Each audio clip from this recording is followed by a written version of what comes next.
Students, Assalamu alaikum. Good evening. Vanakkam.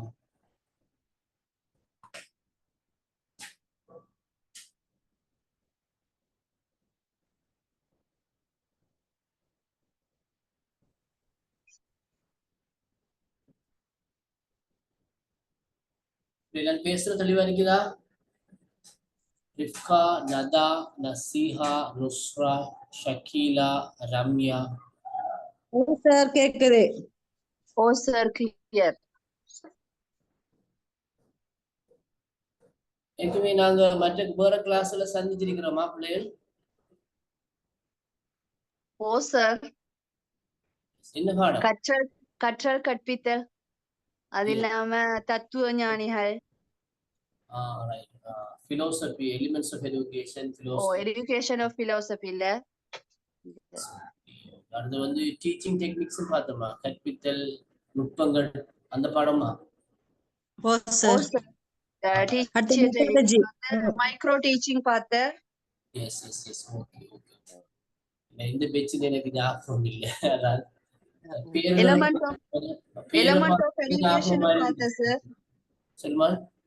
Element of எஜுகேஷனும் பார்த்தேன். Yes yes okay. Elements of education அடுத்து teaching techniques எல்லாம் பார்த்தேன். நான் யோசிச்சேன் இது ஒரு புது குரூப்போடு யோசிச்சேன். இல்லை ஆல்ரெடி நாங்க 2 பாடங்கள்ல அறிமுகமாகி இருக்கிறோம். என்ன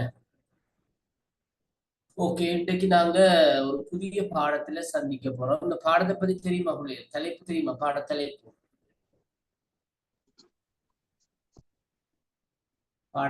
தெரியுமா யாருக்காவது?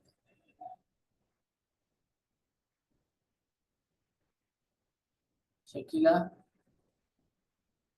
ஓ சார். இந்த பாடம் இன்றைக்கு நாங்க சந்திக்க பேசுற பாடம்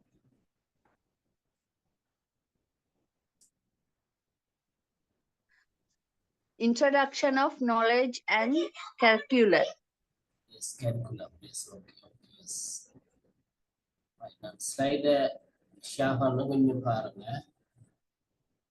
Introduction to knowledge and curriculum. Right? அதாவது knowledge உங்களுக்கு தெரியும், அறிவு. curriculum உங்களுக்கு தெரியும், பாடவிதானம். அறிவும் பாடவிதானமும் பற்றிய ஒரு அறிமுகம். அறிவு மற்றும் பாடவிதானம் பற்றிய ஒரு அறிமுகம் ஒரு புதிய பாடத்துல நாங்க சந்திச்சிருக்கிறோம். இந்த பாடம் உங்களுக்கு உங்களுடைய ஃபைனல் செமஸ்டர்ல கரிக்குலம் தியரி அண்ட் பிராக்டிஸ் இந்த பேர்ல வரும். அதை நீங்க வேற விஷயங்களை தான் பார்ப்பீங்க. இன்றைக்கு நாங்க இந்த பாடம், இந்த கரிக்குலத்துடைய அறிமுகம் சம்பந்தமாக இந்த பாடத்துல நாங்க பார்ப்போம். ஆனா உங்களோட ஃபைனல் செமஸ்டர்ல நான் நினைக்கிறேன் உங்களுக்கு கரிக்குலம் தியரி அண்ட் பிராக்டிஸ், கலைத்திட்ட கோட்பாடுகளும் நடைமுறையும் அல்லது பிரயோகமும் என்ற ஒரு பாடம் உங்களுக்கு ஃபைனல் இயர்ல இருக்குது. இதுவே தொடர்ச்சியாக இந்த பாடம் இருக்கு. சரி, ஓகே. இன்றைக்கு நாங்க இந்த நாலேஜ் மற்றும் கரிக்குலம், அதாவது அறிவு மற்றும் பாடவிதானம் என்கிற ஒரு புதிய விடயத்தை பற்றி நாங்க இன்று பேசுவதற்கு இருக்கின்றோம், கலந்துரையாடுவதற்கு இருக்கின்றோம்.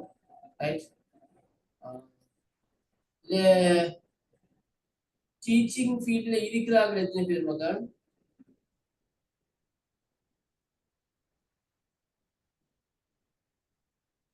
சார் இதுல எல்லாரும் மேலவலுக்கு பிறகு சேர்ந்தவங்க சார். இல்ல.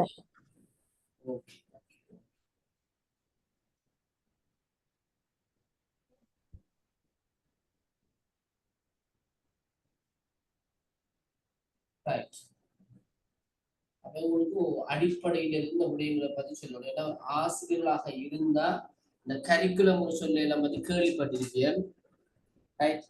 அதனால நீங்க இப்ப ஸ்டூடெண்ட்ஸாக, அதாவது இப்போது A-level முடிச்சிருக்கின்ற நிலையில் காணப்படுவதால மைக்ரோஃபோன் உள்ள இருக்குமா? யாரு? ஃபாத்திமா, இல்மா மைக்ரோஃபோன் ஆஃப் பண்ணி கொள்ளுங்க. இல்மா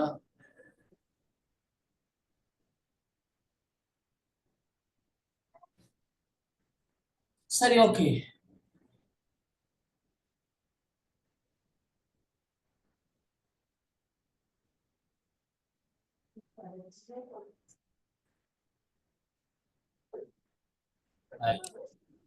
இன்றைய செஷன்ல நாங்க பார்க்க போகிற பிரதானமான விடயங்கள் இவைதான். முதலாவதாக knowledge, அறிவியல் என்றால் என்னன்னு பார்க்க போறோம். அடுத்தது அறிவாராய்ச்சியினுடைய பிரிவுகள் சம்பந்தமாக பார்க்க போறோம். கலை திட்டம், கரிக்குலம்னா கலை திட்டமா, பாடவிதானம் அல்லது கலை திட்டம். கலை திட்டம்னா என்னன்னு பார்க்க போறோம். அடுத்ததாக கலை திட்டம் ஏன் அவசியம், கலை திட்டத்தினுடைய அடிப்படைகள் அல்லது மூலங்கள் சம்பந்தமாக பார்க்க போறோம். இப்படி நாங்க பல்வேறு விடயங்களை இந்த அறிவியல் மற்றும் பாடவிதானம் அல்லது கலை திட்டம் என்கிற பாடமுறைக்காக நாங்க கலந்துரையாடுவதற்கு இருக்கின்றோம்.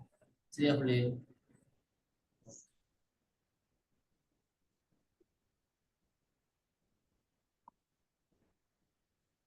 யாராவது அறிவியல் என்கிற ஒரு விஷயம் சம்பந்தமாக கேள்விப்பட்டிருக்கலாம் அப்படியே?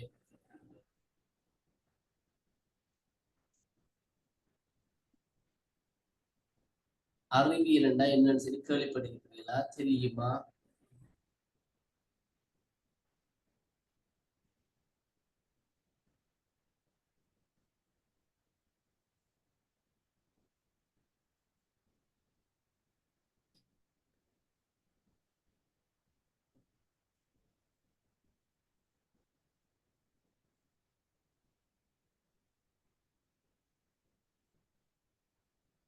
சொல்லுங்க.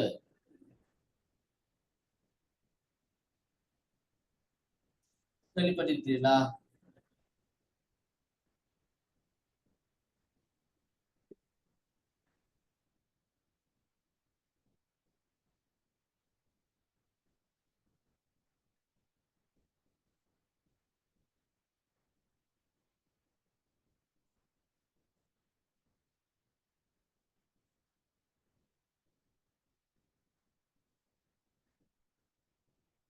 சரி, ஓகே. பதிலே காணல, இப்ப கேள்விப்பட்ட மாதிரி இல்லைன்னு நான் நினைக்கிறேன். ஓகே. இந்த அறிவியல்னு சொல்றது பிள்ளைகள் வந்து ஆங்கிலத்துல எபிஸ்டமாலஜின்னு சொல்லுவாங்க. எபிஸ்டமாலஜின்னு சொல்லுவாங்க. ரைட்?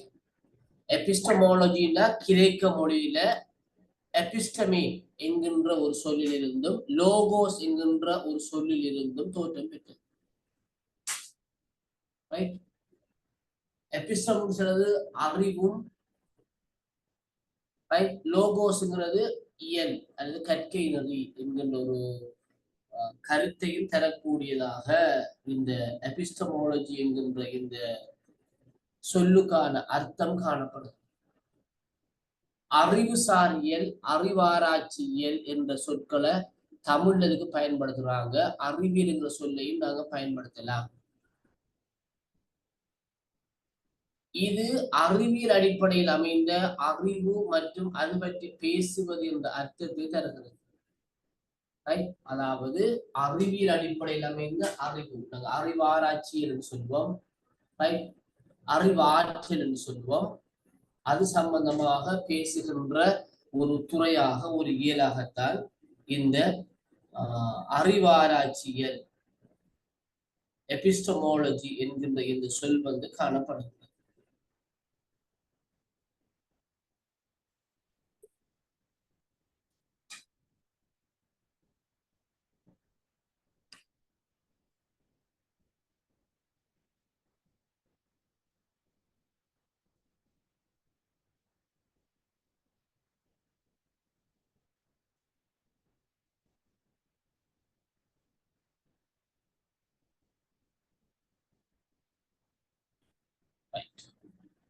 இது வந்து பிலோசபி, மெய்யல் சொல்லப்படுகின்ற ஒரு பாடத்தினுடைய ஒரு பிரிவாக, ஒரு துறையாகவும் இந்த அறிவாராய்ச்சியில் காணப்படுகிறது.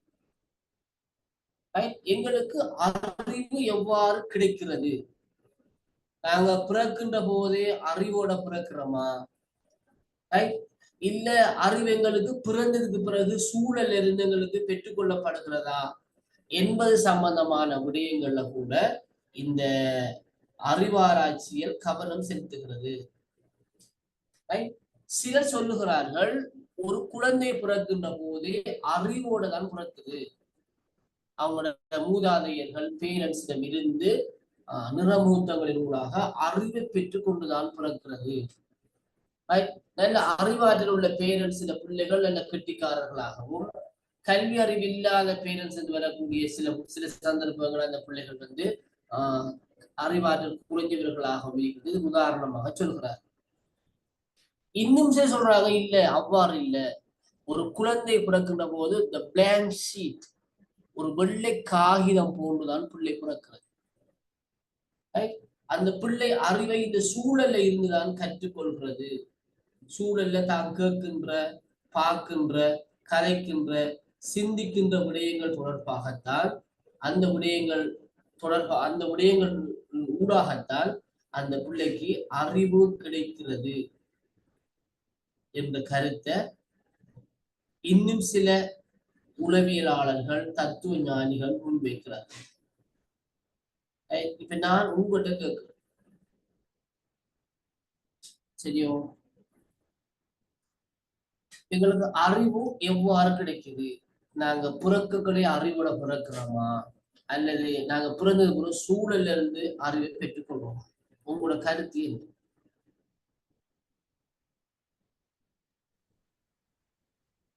சூழல்ல இருந்து பெற்றோர்கள் புள்ளலை வளர்க்கிற விதம், அவங்களோட வீட்டு சூழல், பெற்றோரோட நிலைமைகள் இதுதான். சூழல்ல இருந்துதான் நாங்க அறிவை பெற்றுக்கொள்வோம், எங்களுக்கு பிறக்க கூட இந்த அறிவு இல்லை அப்படி சொல்றீங்களா? அப்படி எந்த அறிவும் இல்லைன்னு இல்லை சார். என்ன சொல்லலாம்? பரம்பரையிட இது மீக்கும், அதே நேரம் அந்த அந்த அறிவோட இன்னும் மேலதிகமான அறிவு, புத்தி கூர்மை இது கிடைக்கிறது வந்து அந்த புள்ள வளர்ற சூழலை பொறுத்துத்தான், அனுபவங்களை நேரடியா காண்றதுல வச்சு. இந்த கருத்து சம்பந்தமாக, இந்த விடயம் சம்பந்தமாக உங்களோட கருத்து என்ன?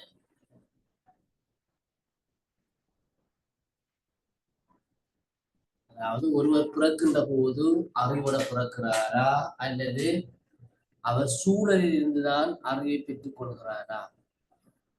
அந்த பிறக்கின்ற போதே அறிவாற்றலோட தான் பிள்ளைகள் பிறக்கின்றன என்ற கருத்தை சொல்லுவாங்க அறிவு முதல் வாதம் சொல்லுவாங்க.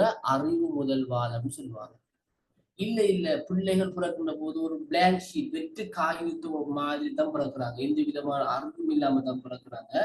இந்த சூழல்ல அவங்க கற்றுக்கொண்டுள்ள விடயங்களின் ஊடாகத்தான் அறிவு அவங்களுக்கு வளர்ச்சி அடைகிறது என்ற கருத்தை முன்வைக்கின்ற தத்துவ ஞானிகள் சொல்றாங்க.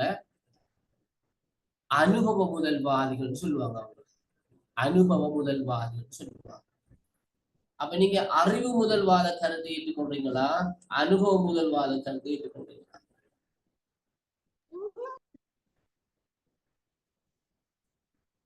சொல்லுங்க சார். குழந்தைகள் வந்து தாய்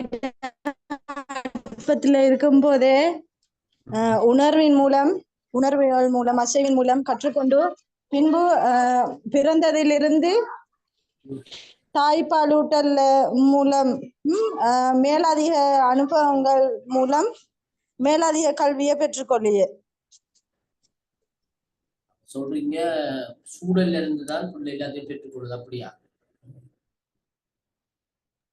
சார், முதல்ல வந்து வீட்டுள்ளுக்கு வீட்டினுள்ள வந்து வளரக்கூடிய செயற்பாடுகளை பார்த்துட்டு தானே சூழலு போற. அதுல வந்து அந்த பேரண்ட்ஸ்ட XY XX வர அந்த நிறமூர்த்தங்களோட இதுகள்ல வந்து தாய் தகப்பன்ட குணங்க அறிவுகள் இதெல்லாம் அத அறிவு மூலமும் கற்றுக்கொள்றதையா? கடைசி நீங்க என்ன சொல்ல வாரீங்க? எனக்கு அதை ஒரு வார்த்தை சொல்லுங்க. பிள்ளை பிறக்கிற போல அறிவோட பிறக்குதா, இல்ல பிறந்தது போல அறிவு பிறகுதா? பிறக்கத்திலேயும் அறிவோட தான் சார் பிறக்குற. என்னன்னா இப்ப ஒரு தாய் வந்து குழந்தைய பெறத்து முதல் செய்யக்கூடிய செயற்பாடுகள் எல்லாம் அவங்களுக்கு அது விளங்கக்கூடியதா இருக்கிற. இப்ப அது வளர்ற நேரமும் அது இதோட சூழலோட சேர்த்துதான் வளர்றது. அதாவது இந்த அறிவு முதல்வாதிகள கருத்தையும் நாங்க அவ்வாறே ஏற்றுக்கொள்ள. பிறக்கவுள்ள எல்லா விதமான அறிவுடையும் புள்ள பிறக்குது. இதுல கருத்தை நாங்க ஏற்றுக்கொள்ளலாம். ஏன்னு சொன்னா எல்லா விதமான அறிவுடையும் ஒரு குழந்தை பிறந்தா பாடசாலைக்கு ஏன் புள்ள போகணும்? ஏன் ஆசிரியர்கிட்ட போய் கற்க போகணும்? ஏன் கல்வி நிறுவனங்கள் உருவாக போகணும்? புள்ள அறிவுடைய அந்த பிறந்திருக்குது. அப்படி ஒரு கேள்வி வருது இல்லையா? மற்ற சார அனுபவ முதல்வாதிகளுடைய கருத்தின்படி பார்த்தால் பிள்ளைகள சூழல்ல தான் பிள்ளைகள் எல்லாவற்றையுமே கற்றுக் கொடுக்கிறார்கள் சொன்னால் ஒரு தாய்க்கும் தந்தைக்கும் பிறந்த ஒரே குழந்தைகள், இரட்டை குழந்தைகள் வச்சுக்கொள்ளும். ஒரு சூழ்நிலை பிறந்த இரட்டை குழந்தைகள். 2 குழந்தைகள்லையும் கல்வி அறிவாற்றல் ஒரே மாதிரி இருக்க போறது இல்லை. ஒரு பிள்ளை வேறு விதமான அறிவுடையும் ஒரு விதமான ஆற்றலையும், இன்னொரு பிள்ளை இன்னொரு விதமான அறிவுடைய மாற்றுடையும் தான் பிறகு வளருது. ஒரே சூழல், ஒரே தாய் தந்தை, ஒரே விதமான கல்வி, ஒரே விதமான பாடசாலை. ஏன் அதை எடுத்துக்கொள்ற நாங்க எங்களோட வகுப்புல நீங்க படிக்கிற கால போதில உங்களோட ஓ லெவல் கிளாஸ் இருந்தாக்கள் கொஞ்சம் எண்ணி பாருங்க. ஒரு 20 பேர் இருந்திருப்பாங்க உதாரணமா. அந்த 20 பேரும் ஒரே ரிசல்ட்ஸ் எடுத்தாங்களா?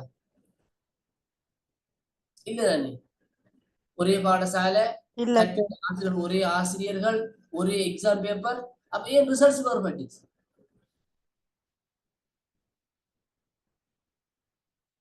ஒவ்வொருவரோட அறிவுத்திறன் வித்தியாசப்படுது. சிந்தனைகளும் செயற்பாடுகளும் ஆளுக்கால் வேறுபட்டதாக காணப்படுறது சார். எஸ், அதான். அதாவது மாதிரி என்னன்னு சொன்னா பிள்ளைகள் அறிவாற்றலோடையும் பிறக்கிறாங்க, சூழலிலிருந்தும் அறிவை பெற்றுக் கொள்றாங்க. அறிவாற்றலோட பிறகுகளை அந்தந்த பேரண்ட்ஸ் அவங்களோட பரம்பரை அழகின் ஊடாக புறப்படுகின்ற அந்த விடயங்கள் செல்வாக்கு செலுத்து. சூழல்ல அவங்க கற்றுக்கொள்வதற்கு உவப்பான சூழல் காணப்படுமாக இருந்தா அவங்க சிறப்பாக கற்றுக்கொள்வாங்க. ஆகவே இந்த அறிவு முதல்வாதம், அனுபவ முதல்வாதம் ரெண்டையும் இணைக்கின்ற கருத்து தான் ஏற்றுக்கொள்ளக்கூடிய கருத்து என்ற கருத்தை இமானுவேல் காண்ட் என்கின்ற தத்துவ ஞானி முன்வைத்தார், மெய்யியலாளர் முன்வைத்தார். இமானுவேல் காண்ட் என்றவர் சொல்றார் அறிவு முதல்வாதிகளுடைய கருத்தும் அனுபவ முதல்வாதிகளுடைய கருத்தும் தனித்தனியாக ஏற்றுக்கொள்ளக்கூடிய கருத்து அல்ல. அவங்க 2 பேரும் சொல்ற கருத்து நாங்க நினைச்சு பார்க்க வேணும். அதன் ஊடாகத்தான் இந்த அறிவு சம்பந்தமான ஒரு விளக்கத்துக்கு ஒரு முடிவுக்கு நாங்க வர முடியும் என்ற கருத்தை இந்த இமானுவேல் காண்ட் என்பவர் முன்வைக்கின்றார். ஓகே, இப்ப நாங்க விஷயத்துக்கு வருவோம்.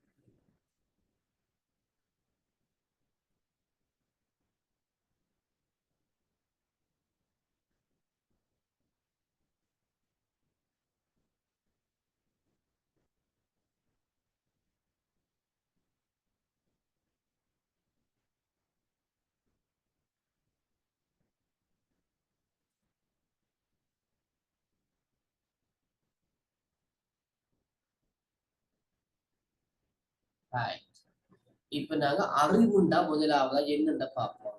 அறிவுண்டா என்ன? அறிவு என்பது ஒன்றை பற்றி புரிந்து கொள்வது அல்லது விழிப்புணர்வினை பெறுவதை குறிக்கும்.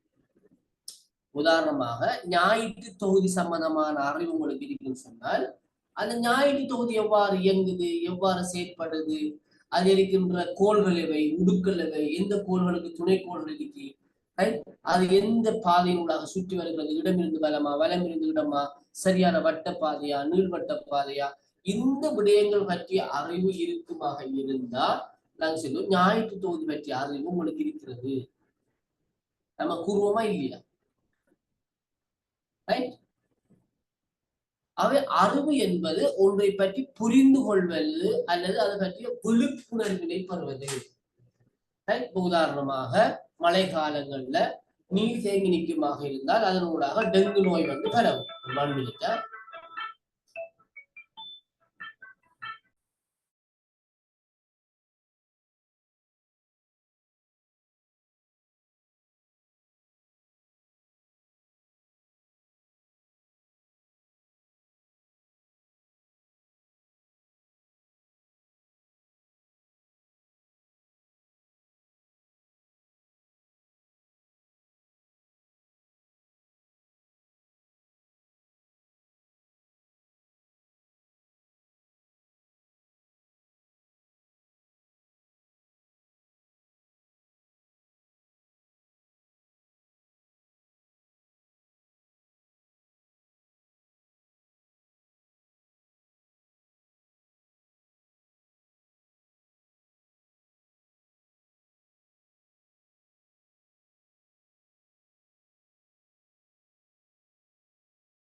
சரி, ஓகே.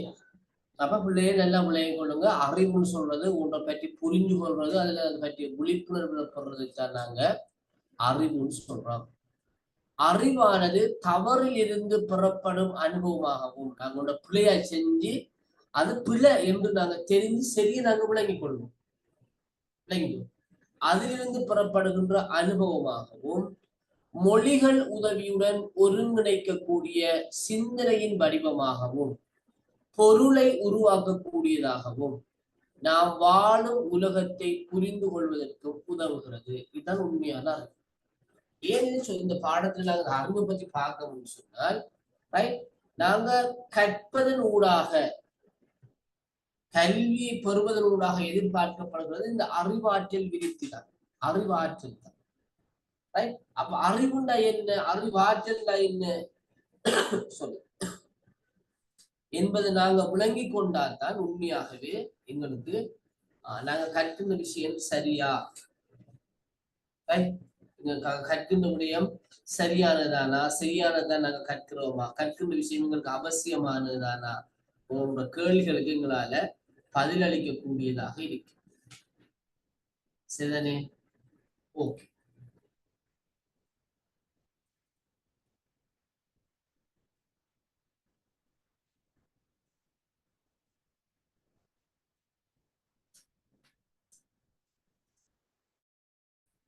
அறிவை பெறுதல் என்பது புலக்காட்சி, கருத்து பரிமாற்றம், காரணம் அறிதல் போன்ற சிக்கலான அறிந்துணர்தல் செயற்பாடுகளை உள்ளடக்கியது. அறிவை பெறன்னு சொல்றது ஒன்று புலக்காட்சியினூடாக. புலக்காட்சின்னு என்ன பிள்ளை தெரியுமா? பெர்செப்ஷன் சொல்லுவாங்க. புலக்காட்சி தெரியுமா யாருக்காவது?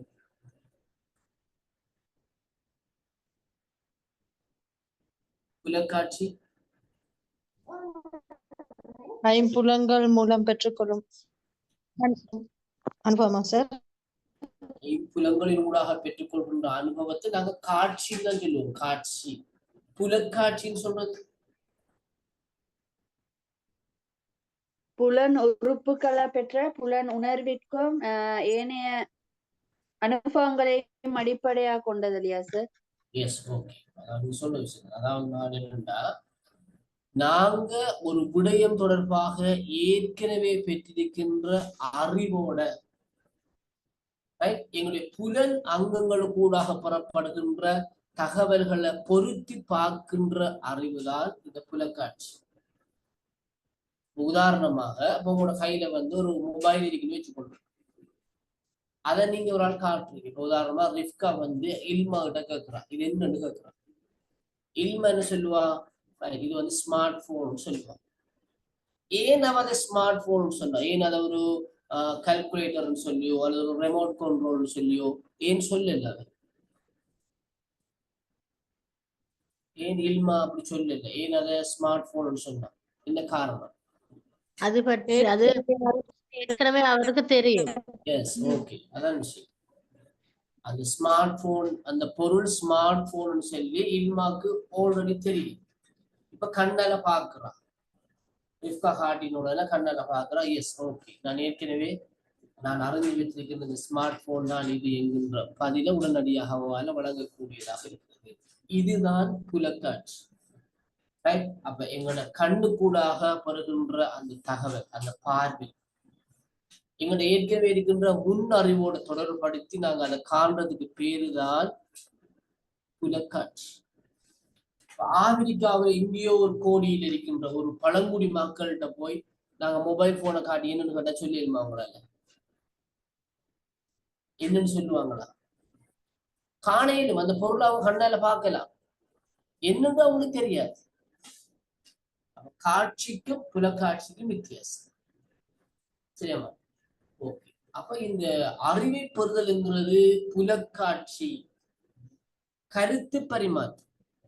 நீங்களும் நானும் அல்லது நீங்க உங்களுக்குள்ள ஒரு விடயம் சம்பந்தமாக நாங்க கருத்துக்களை பரிமாறிக்கொள்றோம், ஆர்கியூ பண்றோம், விவாதிக்கிறோம், கலந்துரையாடுறோம். இதன் ஊடாகவும் நாங்க அறிவை பெற்றுக் கொள்கிறோம். விளங்கிட்டோம். மூணாவது வழிமுறை காரணம் அறிதல். இதுக்கான காரணத்தை தேர்றது. ஏன் நாம் இந்த எக்ஸாம்ல தோல்வி அடைந்தோம்? ஏன் இந்த மின்குமிழ் எரியல, ரைட்? ஏன் எங்களோட டிவியில ரெமோட் ஒர்க் பண்ணது இல்லை? காரணம் அறிகிறது. டிவியில நல்லா வேலை செஞ்சு கொண்டு இந்த ரெமோட் வந்து ஒர்க் பண்ணது இல்லை. அப்ப ஒன்றில் அந்த ரெமோட் கீழே விழுந்து டேமேஜ் ஆகிருக்கும், அது அந்த ரெமோட் இயந்திரத்துக்கு தேவையான பேட்டரி வீக் ஆகிருக்கும். ஏதோ ஒன்று நடந்திருக்க வேணும். அதனால காரணத்தை நம்ம தேடி பிடிக்கணும். என்னத்தாலும் இந்த ரெமோட் வேலை செய்யாம விட்டுச்சு, ஒர்க் பண்ணல. ஏன்? பேட்டரி வீக்கா, அல்லது ரெமோட்டை யாரு கீழே போட்டு டேமேஜ் ஆயிட்டுதா? என்ன காரணம்? அல்லது இந்த டிவிக்கு பொருத்தமான ரிமோட் இல்லையா இது, ரைட்? அப்ப இவற்றை அறிந்துணர்றதுக்கு பேரு தான் அறிவை பெறுதல். அப்ப எங்களோட கல்வியும் இவ்வாறுதான் இருக்கணும். பாடசாலையிலையோ பல்கலைக்கழகங்களையோ கல்வி வழங்குகின்ற நிறுவனங்களின் ஊடாகவோ எங்களுக்கு வழங்கப்படுற கல்வி இவ்வாறானதாகத்தான் இருக்கணும். சரி, ஓகே. இப்ப அடுத்த விஷயத்துக்கு வருகின்றோம். பாருங்க, டைப் ஆஃப் நாலேஜ், கல்வியினுடைய அறிவினுடைய வகைகள், மாதிரிகள் அல்லது வகைகள். அறிவினுடைய வகைகள் அல்லது மாதிரி என்னென்ன வகை இருக்கு பாருங்க. கருத்து பரிமாற்ற அறிவு, சூழ்நிலை சமாளிக்கும் அறிவு, கருத்துக்களை உட்புகுத்தும் அறிவு. நாங்க பிரெயின் வாஷ் பண்ணணும்னு சொல்லுவோம். கருத்துக்களை உட்புகுத்தும் அறிவு, பயிற்சிகளை வழங்கும் அறிவு. 4 வகையான அறிவு. கருத்து பரிமாற்ற அறிவு, சூழ்நிலை சமாளிக்கும் அறிவு, ரைட்? அடுத்தது கருத்துக்களை உட்புகுத்தும் அறிவு. 4 வகையான அறிவினுடைய மாதிரிகள், வகைகள் இருக்கு. இத பற்றி ஒரு தெளிவை எனக்கு நீங்க வழங்கிடுமா யாராவது?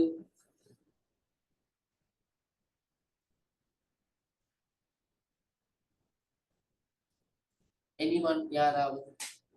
கருத்து பரிமாற்ற அறிவுண்டா என்ன, சூழ்நிலை சமாளிக்கும் அறிவுண்டா என்ன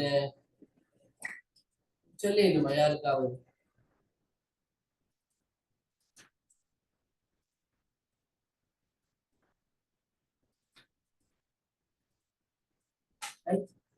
இதுதான் கூட முதலாவது ஆக்டிவிட்டியை நான் தரப்போறேன் உங்களுக்கு. சிறிய ஒரு விளக்கத்தை நான் தந்துட்டு இந்த பயிற்சி நான் உங்களுக்கு ஆரம்பிக்கிறேன். கருத்து பரிமாற்ற அறிவுன்னு சொல்றது ஒரு விடயம் தொடர்பாக 2 பேர் அல்லது 2க்கு மேற்பட்டவர்கள் அந்த விடய தொடர்பாக தங்களிடம் இருக்கின்ற அபிப்பிராயங்களை, தங்களிடம் இருக்கின்ற விளக்கங்களை பரஸ்பரம் பகிர்ந்து கொண்டு அதனூடாக ஒரு உறுதியான நிலையான முடிவுக்கு வாரதுதான் இந்த கருத்து பரிமாற்ற அறிவு. உதாரணமாக ஒரு கம்பெனியில அல்லது ஒரு பாடசாலையில ஒரு நிறுவனத்துல இருக்கிற அந்த மேனேஜ்மெண்ட் போர்டுல இருக்கிற 8-10 பேர் சேர்ந்து நினைவாங்க. அவங்களோட நிறுவனத்தை ஏற்பட ஒரு பிரச்சனை சம்பந்தமாக கருத்துக்களை பகிர்ந்து கொள்வாங்க. இந்த பிரச்சனை ஏற்படுது, பிரச்சனை ஏற்படுறதுனால ஏற்பட்ட நட்டம் என்ன, எப்ப இந்த பிரச்சனை ஏற்படுது, இது சம்பந்தமாக கருத்துக்களை என்ன செய்யலாம் என்று தங்களுக்குள்ள கருத்துக்களை பரிமாறிக்கொண்டு ஒரு உறுதி முடிவுக்கு வருவாங்க. அது ஒரு வகையான அறிவு. அப்ப அந்த அறிவோட சம்பந்தப்படுற எல்லாருக்கும் அந்த விடய தொடர்பான விளக்கம் தெரிஞ்சிருக்கணும் கட்டாயம். அதுக்கு அவங்க தயாராக வர வேணும். ஒரு நிறுவனத்துல ஒரு பெரிய ஒரு நஷ்டம் ஏற்பட்டு அப்ப சம்பந்தமாக அவங்க அந்த டிரெக்டர் போர்டு இருக்கிற 10 பேரையும் கூப்பிடுறாங்க, அந்த விளக்கம் சொல்லுவாங்க.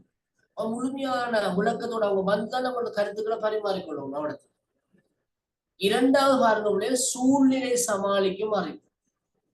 ஒரு எதிர்பாராத ஒரு நிகழ்வு, ஒரு நிலைமோடு நடந்துட்டு, ரைட்? அதை நம்ம அப்படியே முடியலாது. இந்த நிலைமை மோசம் ஆயிடும், உடனடியாக அதை வந்து நாங்க என்ன செய்யணும், ஃபேஸ் பண்ணணும். அவனத்தை அந்த பிரச்சனையை சமாளிக்க வேணும். உடனடியாக நாங்க தீர்மானத்துக்கு வர வேணும். உடனடியாக நடவடிக்கையில் அவனை இறங்கணும். விட்டோம்னா அது பரவிடுமே, அந்த விடை பெரிய ஆபத்தை ஏற்படுத்தும். அவனத்துல அந்த கணப்பொழுதுல நாங்க சூழ்நிலையை சமாளிக்கிற அறிவை நாங்க பயன்படுத்துறது, கணப்பொழுதுல நாங்க தீர்மானிக்கிறோம். அதுவும் நாலேஜ், அறிவு தான். அடுத்த கருத்துக்களை உட்புகுத்துறது. உதாரணமாக நீங்க மாணவர்கள், நான் ஆசிரியர், எனக்கு தெரிந்த விடயங்களை நான் உங்களுக்கு வலியுறுத்தி வலியுறுத்தி சொல்லணும். இதுதான் விஷயம், இதுதான் விஷயம். அது விளங்கப்படுத்தும். உதாரணம் சொல்லணும். ஏன் நீங்க அந்த விளக்கத்தை பெற்றுக்கொள்ள வேண்டும் என்பதற்காக. 4வது பயிற்சிகளை வழங்குகின்றார். ட்ரைனிங் கொடுக்குது.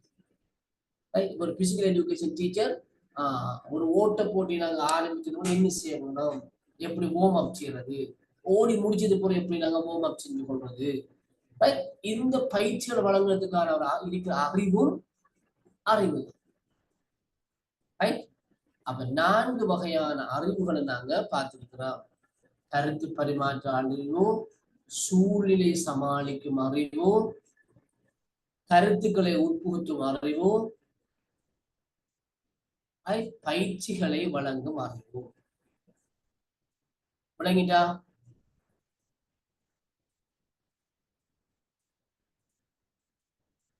விளங்கிட்டா? இல்மா விளங்கிட்டா? சங்கீர்த்திகா விளங்கிட்டா? சிப்பிதான பழைய ஆக்கள் எல்லாம் வந்தீங்களா? சங்கீர்த்திகா, கம்ஷிகா, நுஸ்ரா, ரம்யா, என்ன? Okay okay. இப்ப எனக்கு இந்த 4 அறிவு சம்பந்தமாகவும் நீங்க விளங்கின விளக்கத்தை எனக்கு சொல்ல போறோம். ஒரு சின்ன ஒரு டைம் ஒன்று தரணும் உங்களுக்கு. அதுக்கப்புறம் நாங்க கரிக்குலத்துக்கு போறோம். அடுத்தது இந்த நாலேஜ்ல இருந்து கரிக்குலத்துக்கு மாற போறோமா? சரியா? எவ்வளவு நேரம் தேவைப்படும் உங்களுக்கு? ஒரு 5 மினிட்ஸ் போதுமா? இந்த 4 வகையும் எனக்கு சொல்லும். நீங்க விளங்கின உதாரணத்தோட சொல்ல போறோம். அகிலா? ഓ സർ സർ എന്റെ സൂം നെറ്റ്വർക്ക് ഇഷ്യൂ വെച്ചിട്ട് കട്ടായിട്ട് ജോയിന്റ് ആയതിനു അസത്തി എന്നെ വിലങ്ങല്ല സർ. அதாவது நான் அந்த 4 வகையான அறிவை சொல்லியிருக்கிறேன். கருத்து பரிமாற்ற அறிவு, சூழ்நிலை சமாளிக்கும் அறிவு, கருத்துக்களை உட்புகுத்தும் அறிவு, பயிற்சிகளை வழங்குகின்ற அறிவுன்னு சொல்லி அறிவினுடைய 4 வகைகள் மாதிரிகளை சொல்லியிருக்கிறேன். அதுக்கு சில உதாரணங்களும் நான் சொன்னேன். நீங்க இந்த 4 அறிவினுடைய வகைகளையும் விளங்கி கொண்டீங்களா? எப்படி உதாரணம் மூலமாக இது நீங்க விளக்கலாம்? உங்களோட உதாரணங்களை தான் நான் எதிர்பார்க்கிறேன், உங்களோட விளக்கங்களை எதிர்பார்க்கிறேன். சரியா? கருத்துக்களை பரிமாற்றம்னு சொன்னால் ஆர்கியூ பண்றது, டிபேட் பண்றது, ஒரு ஒரு மீட்டிங்ல இருக்கிறார்கள், தங்களுடைய சார்பான கருத்துக்களை எல்லாம் சொல்லி ஒரு இறுதி முடிவுக்கு வர்றது, அது ஒரு வகையான அறிவு. சூழ்நிலை சமாளிக்கும் அறிவுன்னு சொன்ன உடனடியாக ஏற்பட்ட ஒரு ஆபத்தான, உடனடியாக தீர்மானம் எடுக்க வேண்டிய ஒரு நிலைமை, பொருத்தமான சரியான தீர்மானம் எடுக்கிறதுக்குரிய அறிவு. அடுத்து கருத்துக்களை உட்புகுத்துறன்னு சொன்னோட எங்கிட்ட இருக்கிற ஒரு கருத்தை நாங்க மற்றவர் நாங்க அந்த கருத்தை அந்த தெளிவை வழங்கி எங்களோட கருத்தின்பால் அவரை நாங்க ஆட்கொள்வது, ஈர்த்து கொள்வது, பிரெயின் வாஷ் பண்ணணும்னு சொல்லுவாங்க. கருத்தை ஊட்ட ஊட்ட ஊட்ட ஊட்ட எங்களை பக்கம் அவர் சாய்ந்து விடுவார். அப்படியான அறிவு. அடுத்த பயிற்சி வழங்குற அறிவுன்னு சொன்னா நாங்க பெற்றிருக்கிற அறிவினூடாக பயிற்சிகளை வழங்குறோம். இப்போ கிரிக்கெட் விளையாடின வீரர் இருப்பார், ஒரு கிரிக்கெட் விளையாட்டு வீரர் இருப்பார், அவர் விளையாடி முடிச்சிருப்பார். இப்ப வந்து ஒரு டீமுக்கு கோச்சரா போறார். அப்ப கோச்சரா போன என்ன செய்வார்? எப்படி ஃபாஸ்ட் போர்டுக்கு விளையாடணும், எப்படி ஸ்பின் போர்டுக்கு விளையாடணும், எப்படி விக்கெட்டை மறைக்காமலுக்கு நாங்க விளையாடுறது, எப்படி பெற்று நாங்க பிடிக்க போனோம், எப்படி வேகம் அடிக்க போனோம், அவர் இருக்கிற அந்த அறிவை இந்த பயிற்சி மூலமா வழங்குவார். எந்த போர்டுக்கு 6 அடிக்க போனோம், எந்த போர்டை கட் பண்ண போனோம், இப்படியான அந்த பயிற்சிகளை வழங்குவார் அவருடைய அறிவினூடாக. அதுவும் ஒரு வகையான அறிவு தான். இப்படி அறிவுல 4 வகைகள் இருக்குது. இந்த 4 வகைகளை நீங்க எப்படி விளங்கி எடுத்திருக்கீங்கிறத பேர் பார்க்க. விளங்கிட்டா ஷக்கீலா? ஓ சரி விளங்கிட்டு. அப்ப உங்களுக்கு எவ்வளவு நேரம் தேவைப்படும்? 5 மினிட்ஸ் போதுமா? ஓ போதும் சார். Okay okay. அப்ப போதும். நேரம் சரியாக 7:45, 7:50க்கு நீங்க ரெடியா இருக்கும். எனக்கு விளக்கத்தை சொன்னாச்சு, நாங்க அடுத்த விஷயத்துக்கு போவோம், கரெக்ட்? சரியா? Okay okay sir. நான் சொல்றால் நீங்க சொல்ல வேணுமா? எல்லாரும் ஆயத்தமாயிடும்.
S okay.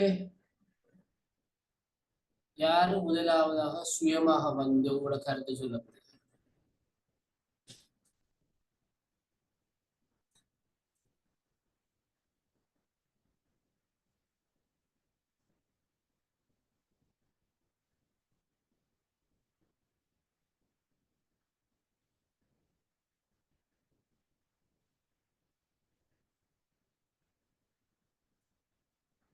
இல்ல ரிஃப்கா யாரு?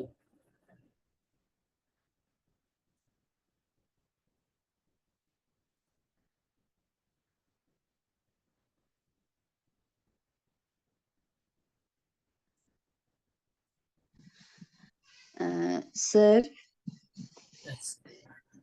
கருத்து பரிமாற்ற அறிவுக்கு வந்து நாங்க செய்யறேன்னு சொன்னா 2 குரூப்புகளா பிரிச்சு அந்த குரூப் 2க்கும் கேள்விகள் இங்களை கேள்வி கேட்டா அவங்கள பதில் சொல்ற அப்படி மாத்தி மாத்தி கேக்குறது மூலமா கருத்துக்கள் பரிமாற்றப்படுற. இப்ப விளங்காத புள்ளையும் அவங்கள பல கேள்விகள் கேட்கறது மூலமா அறிஞ்சு கொள்றதுக்கு ஒரு சந்தர்ப்பம். சரியா சார்? ஆசிரியர் மாணவர்கள் கலந்துரையாடுறதும் ஒரு வகையான கருத்து பரிமாற்றம். ஏன்னா மாணவர் கேள்வி கேட்பாங்க, ஆசிரியர் பதிலளிப்பார், ஆசிரியர் கேள்வி கேட்பார், மாணவர் பதிலளிப்பாங்க. ரைட்? சில நேரங்கள்ல ஒரு உடைய தொடர்பாக ஆசிரியர் கூறுகின்ற கருத்தோட மாணவர்கள் முரண்படுவார்களாக இருந்தால் மாணவர்கள் தங்கின பக்க நியாயங்களை சொல்லுவாங்க. ஆசிரியர் அவருக்கு நியாயமாக இருக்கின்ற கருத்துக்கான ஆதாரங்களை அவர் சொல்லுவார். இவற்றின் ஊடாகவும் அறிவு கிடைக்கப்படுகிறது. இந்த அறிவுதான் இந்த கருத்து பரிமாற்ற அறிவுன்னு சொல்றது. ஓகே. 2வது வந்து சூழ்நிலை சமாளிக்கும் அறிவு. அதுல வந்து இப்ப ஒரு வகுப்புல நாங்க புள்ளோல எடுத்துக்கொண்டான்னு சொன்னா புள்ளோலுக்கு இடையில சண்டைகள் வார.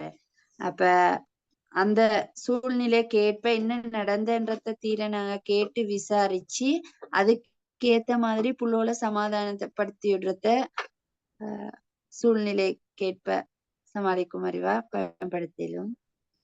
அதாவது அந்த கணப்பொழுது பிரச்சனை வந்துட்டு எதிர்பாராத பிரச்சனை, நாங்க அந்த பிரச்சனை ஏற்படும் எங்களுக்கு தெரியாது. ஆனா அந்த பிரச்சனையை நாங்க சமாளிக்கிறது, அந்த பிரச்சனை மேலும் பரவாமலுக்கு தடுக்கிறது நாங்க என்ன செய்யலாம், உடனடியாக நாங்க செயல்படுற அறிவுதான் இந்த சூழ்நிலை சமாளிக்கும் அறிவு. உதாரணமாக ஒரு கரும்பு தோட்டம் இருக்கு, ஒரு 10 ஏக்கர் பெரிய கரும்பு தோட்டம். எதிர்பாராத விதமாக அந்த கரும்பு தோட்டத்துல ஒரு இடத்துல தீப்பிடிச்சிட்டு ஒரு கிராமத்துல இருக்கு, எல்லாமே எரிஞ்சு நாசமா போகுது. அப்ப என்ன செய்வாங்க, என்ன செய்யலாம்?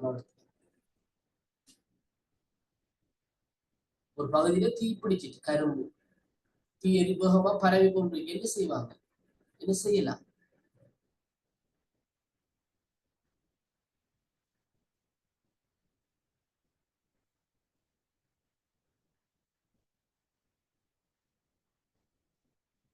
என்ன செய்யலாம்?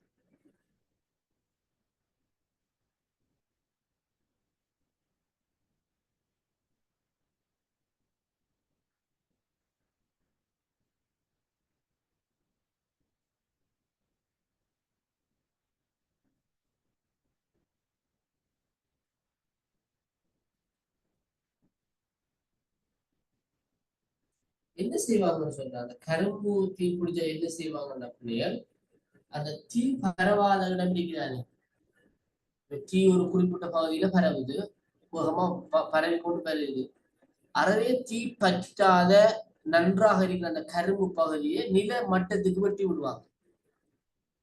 அதாவது நிலம் தெரிகிற அளவுக்கு நன்றாக இருக்கிற கரும்போட மளமளன்னு வெட்டி அகற்றுவாங்க.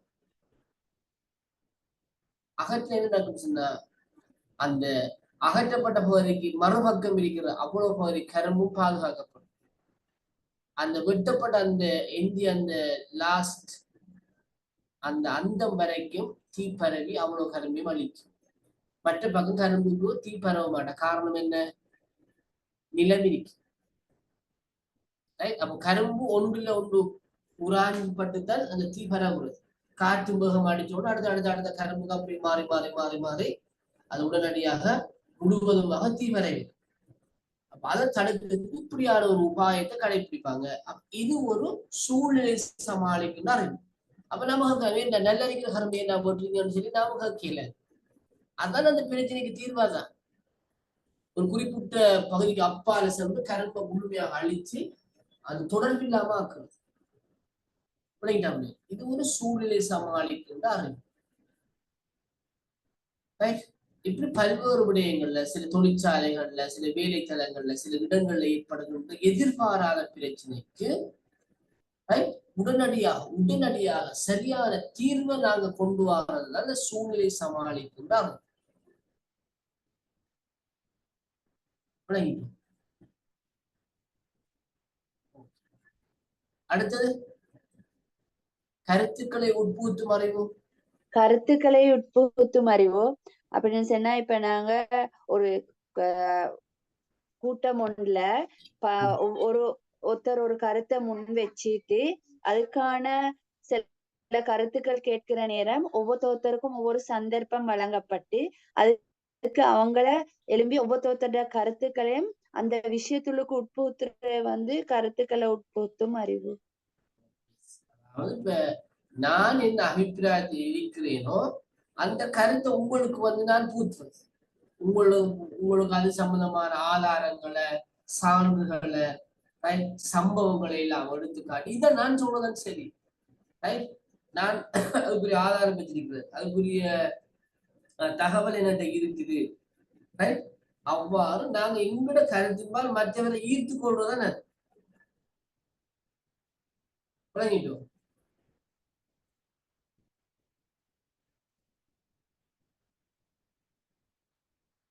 பயிற்சிகளை வழங்கும் அறிவு. அதுக்கு எப்படி சொல்லலாம்? அதுக்கு இப்ப நாங்க ஒரு பாடத்தை விளங்கப்படுத்தினேன்னு சொன்னா அதுக்கு நான் பயிற்சிகளை கொடுத்துட்டு மேலதிகமா வீட்டு வேலை பயிற்சிகளை கொடுத்தா அவங்க அது மூலமா மேலதிகமான விவரங்களை பெற்றுக்கொள்ளும். அதாவது நாங்க பெற்றிருக்கின்ற அறிவு இருக்கிற நமக்கு, நாங்க பெற்றிருக்க அறிவு, ஒரு விடயத்தில் நாங்க அறிவு பெற்றிருக்கோம்னா அந்த அறிவு எப்படிப்பட்டது சொன்னால் பயிற்சி வழங்குகின்ற அறிவாக இருக்கும். ட்ரைனிங்கோட ஒரு செயற்பாட்டோட சம்பந்தப்பட்ட அறிவாக அந்த அறிவு இருக்க வேணும். அதாவது பயிற்சிகளை வழங்குற அறிவு சொன்ன மாதிரி வரும். முத்தைய முருகன் இருக்காரு, ஒரு நல்ல கிரிக்கெட் பிளேயர். அவர் அவருடைய விளையாட்டுல காலத்தை முடிச்சுட்டு அவர் என்ன செய்யறார், பயிற்சி வழங்க போறார், கோச்சரா போறார். வந்துட்டா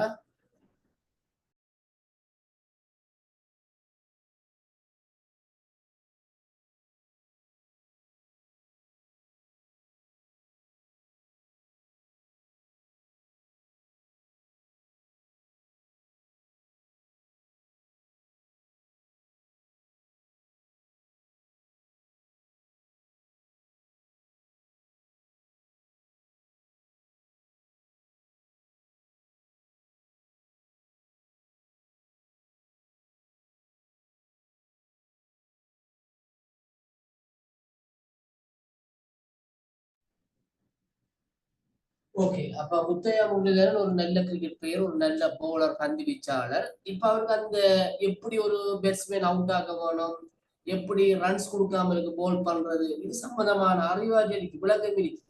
இதை என்ன செய்யறாருன்னா ட்ரெயின் பண்றாரு. ஒரு கோச்சிங் கேம்ப் நடத்தி இளைய கிரிக்கெட் வீரர்களுக்கு இப்படித்தான் போல் பண்ண வேணும், இந்த திசையில தான் போல அறிய வேணும், போல ஹாஃப் பிச்சில் குத்தக்கூடாது, சரியான லைன் லென்த்ல போல் போட வேணும்.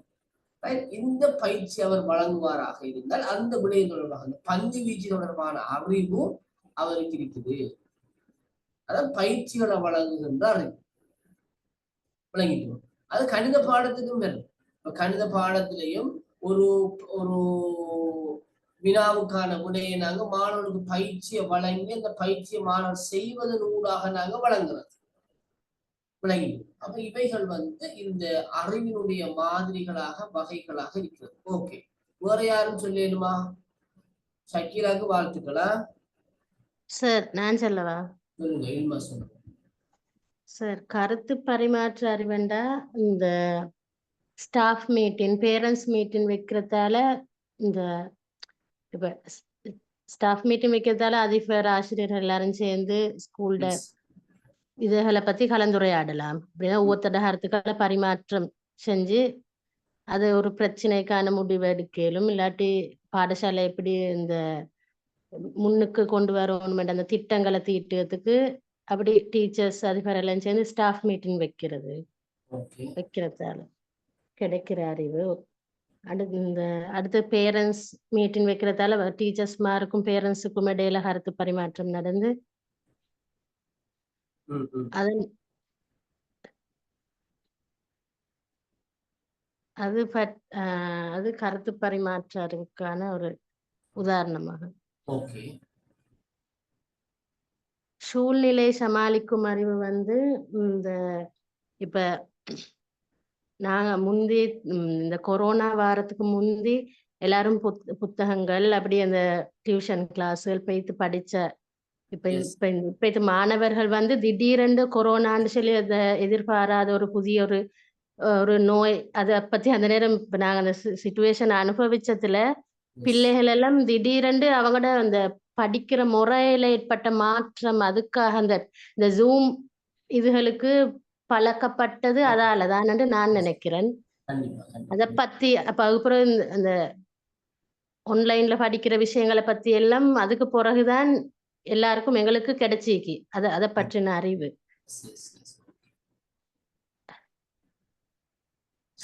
அடுத்து கருத்துக்களை உட்புகுத்தும் அறிவு அதை நான் யோசிக்கல சார். பயிற்சிகளை வழங்கும் அறிவுக்கு இந்த பிரைமரி எடுத்துக்கொண்டா சரியான முறையில கைகளுக பழக்கு அந்த பிள்ளைகளை பழக்குறது, அந்த ஸ்கூல்ல டீச்சரே அந்த கைகளை சரியான ஒரு ஒழுங்கொண்டு இருக்கே சார், அந்த ஒழுங்குமுறைகளை பிள்ளைகளுக்கு செஞ்சு காட்டி அதற்கான பயிற்சிகளை வழங்கி அதுக்குரிய அறிவை பிள்ளைகளுக்கு வழங்குறது. சாதாரணமா இப்ப பிள்ளைகளை கீபோர்ட்ல டைப் பண்ண பழக்கிறது, டைப்பிங் செய்யறதுக்கான பயிற்சியை வழங்குறதும் அந்த கணினி சம்பந்தமான ஒரு அறிவு தான். நீங்க சொல்ற மாதிரி கை கழுவ பழக்கிறது, உடை அணிய பழக்கிறது எல்லாமே அந்த பயிற்சியோட வேற விஷயம். S, very good. டை கட்ட பழக்கிறது, பாடசாலை மாணவர்கள் டை அணியறதுக்கு பழக்கிறது எல்லாம் வெரி குட். இம்மாக்கு பாராட்டுகள். வேறு யாராவது இன்னொரு சொன்னா நாங்க அடுத்த விஷயத்துக்கு போகலாம். யார் சொல்ல போறீங்க?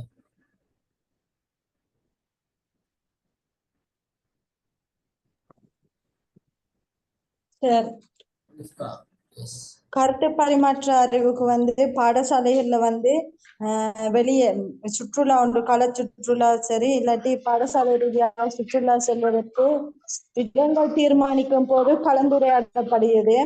எஸ்டிஎஸ் ஆசிரியர்கள் மாணவர்களுக்கு இடையில, பெற்றோர் ஆசிரியர்களுக்கு இடையில, ஆசிரியர் அதிபர் கருத்து பரிமாற்றம் நடைபெறுகிறது. சூழ்நிலை சமாளிக்கும் அறிவு திடீரென ஏற்படும் வெள்ளப்பெருக்கின் போது பாடசாலையை எடுத்துக்கொண்டால் பாடசாலையில காலை கூட்டம் நடைபெற்று கொண்டிருக்கும் போது மாணவர்கள் திடீர் மயக்கம் சந்தர்ப்பங்கள். கருத்துக்களை உட்புகுத்தும் அறிவு பாடசாலையில வெளியால நிகழ்த்தப்படும் நிகழ்ச்சிகள் சிறுவர் துஷ்பிரயோகம் பற்றிய அறிவு பிள்ளைகளுக்கு சரியான அறிவை உட்புகுத்தப்படும்.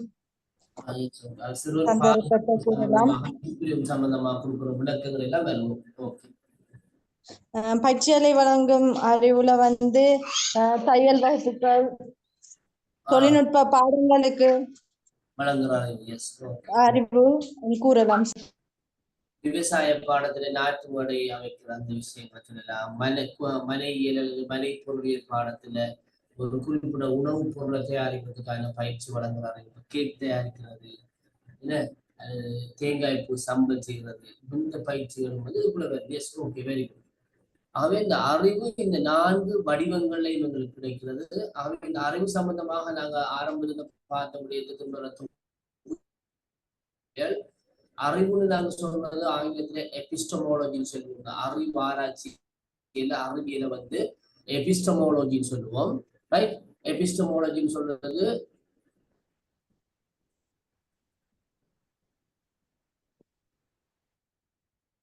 ரைட் அறிவை பற்றிய பேச்சு அல்லது அறிவை பற்றிய ஆராய்ச்சி, அறிவை பற்றிய ஆய்வில் ஈடுபடுறங்கிற அர்த்தத்தை கொடுக்கக்கூடியதாக இருக்கிறது.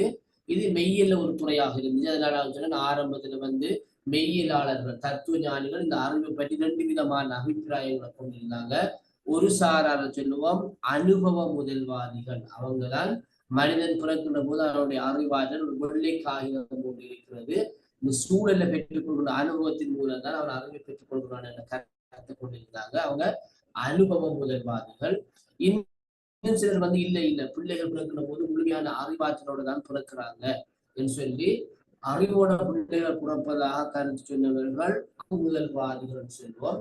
இவங்க 2 பேருடைய கருத்துக்களும் தனித்தனியாக ஏற்றுக்கொள்ள முடியாதவை. இந்த 2 கருத்துக்களும் இணைக்கப்பட வேண்டும் என்ற கருத்து சொன்னவர் இமானுவேல் காண்ட்.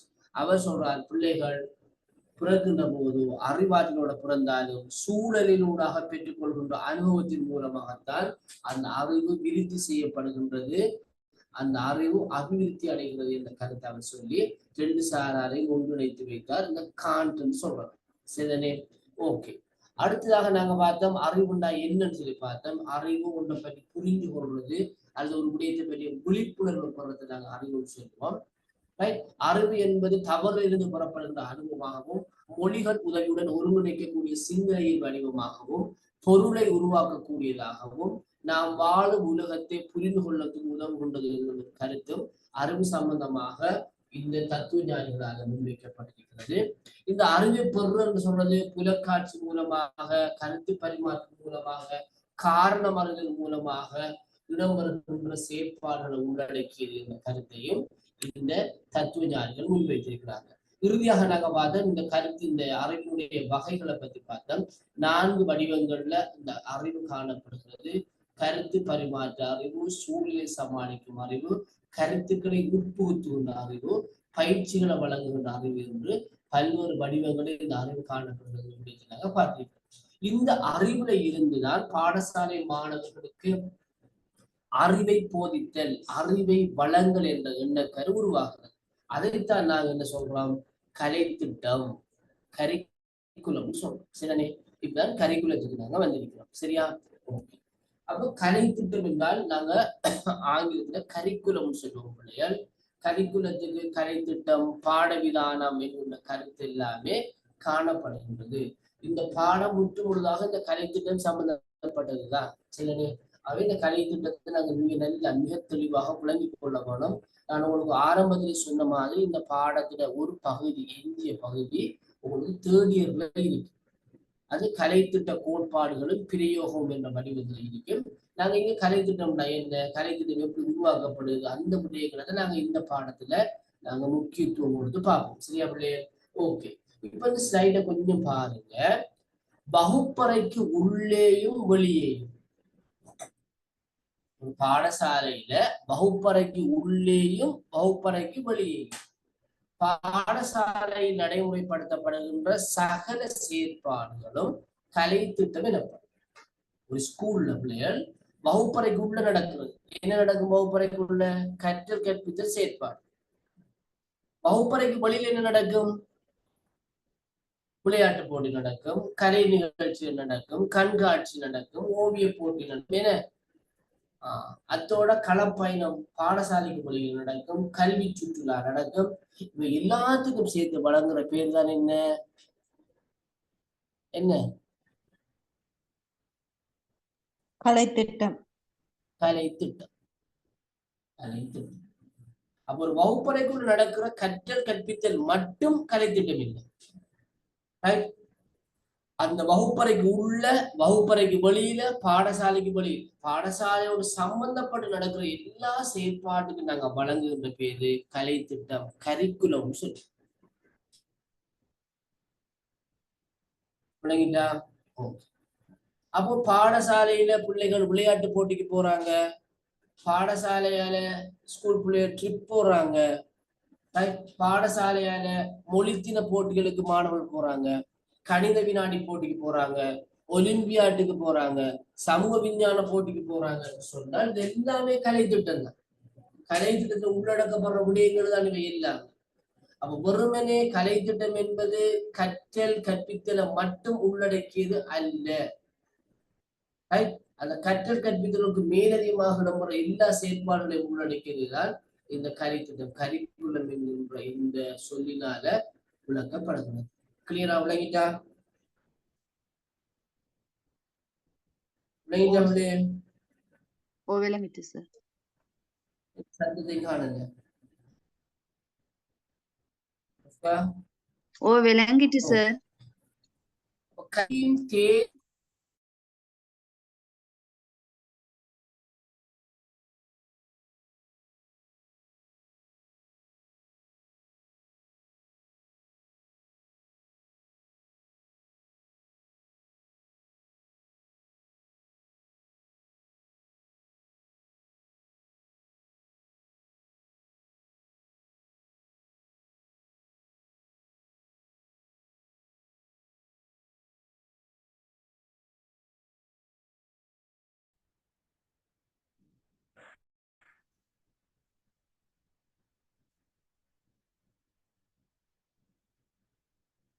ஏனோ சரியில்லை, லைன் அவுட் ஆயிட்டு திரும்ப அந்த லைன் ரீஜாயின் பண்ணிட்டேன்.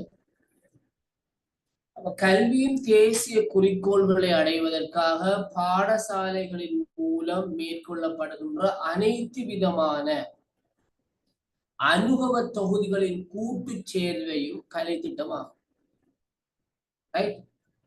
நாட்டுல அரசாங்கம் கல்விக்கான தேசிய குறிக்கோள்கள் அமைச்சிருக்கு.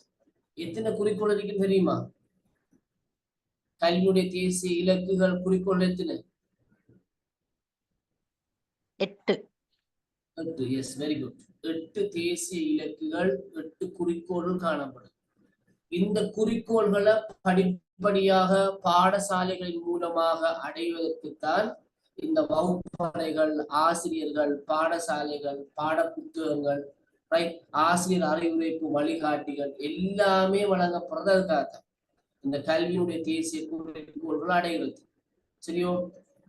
ஆகவே இந்த பாடசாலையிடம் வருகின்ற எல்லா விதமான அனுபவ தொகுதிகளும் இந்த கலை திட்டம் என்றுதான் அழைக்கப்படுகிறது. இந்த கலை திட்டத்துடைய நோக்கம் என்னன்னு சொன்னால் இந்த கல்வியினுடைய தேசிய குறிக்கோள்களை அடைய வைக்கிறது. ஒவ்வொருவரையும் அடைய வைக்கிற வழிகள் தான் அந்த கலை திட்டத்தின் ஊடாக விளக்கப்பட்டிருக்கிறது. மாணவர்கள் இயன்றவரை கல்வி நோக்கங்களை அடைவதற்காக அல்லது விளைவுகளை பெறுவதற்காக தயாரிக்கப்பட்டு நடைமுறைப்படுத்தப்பட்ட நிகழ்ச்சி திட்டத்தை நாங்க கலை திட்டம் சொல்லுவோம். மாணவர்கள் இயன்றவரை கல்வி நோக்கங்களை அடைவதற்காக அல்லது கல்வியுடைய இறுதி விளைவு என்னவோ அந்த விளைவை பெறுவதற்காக தயாரிக்கப்பட்டு நடைமுறைப்படுத்தப்படுகின்ற நிகழ்ச்சி திட்டம் எல்லாம் கலை திட்டம் என்று அழைக்கப்படும். இதுதான் கலை திட்டம்.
இந்த ஸ்லைட பாருங்க பிள்ளைகள்.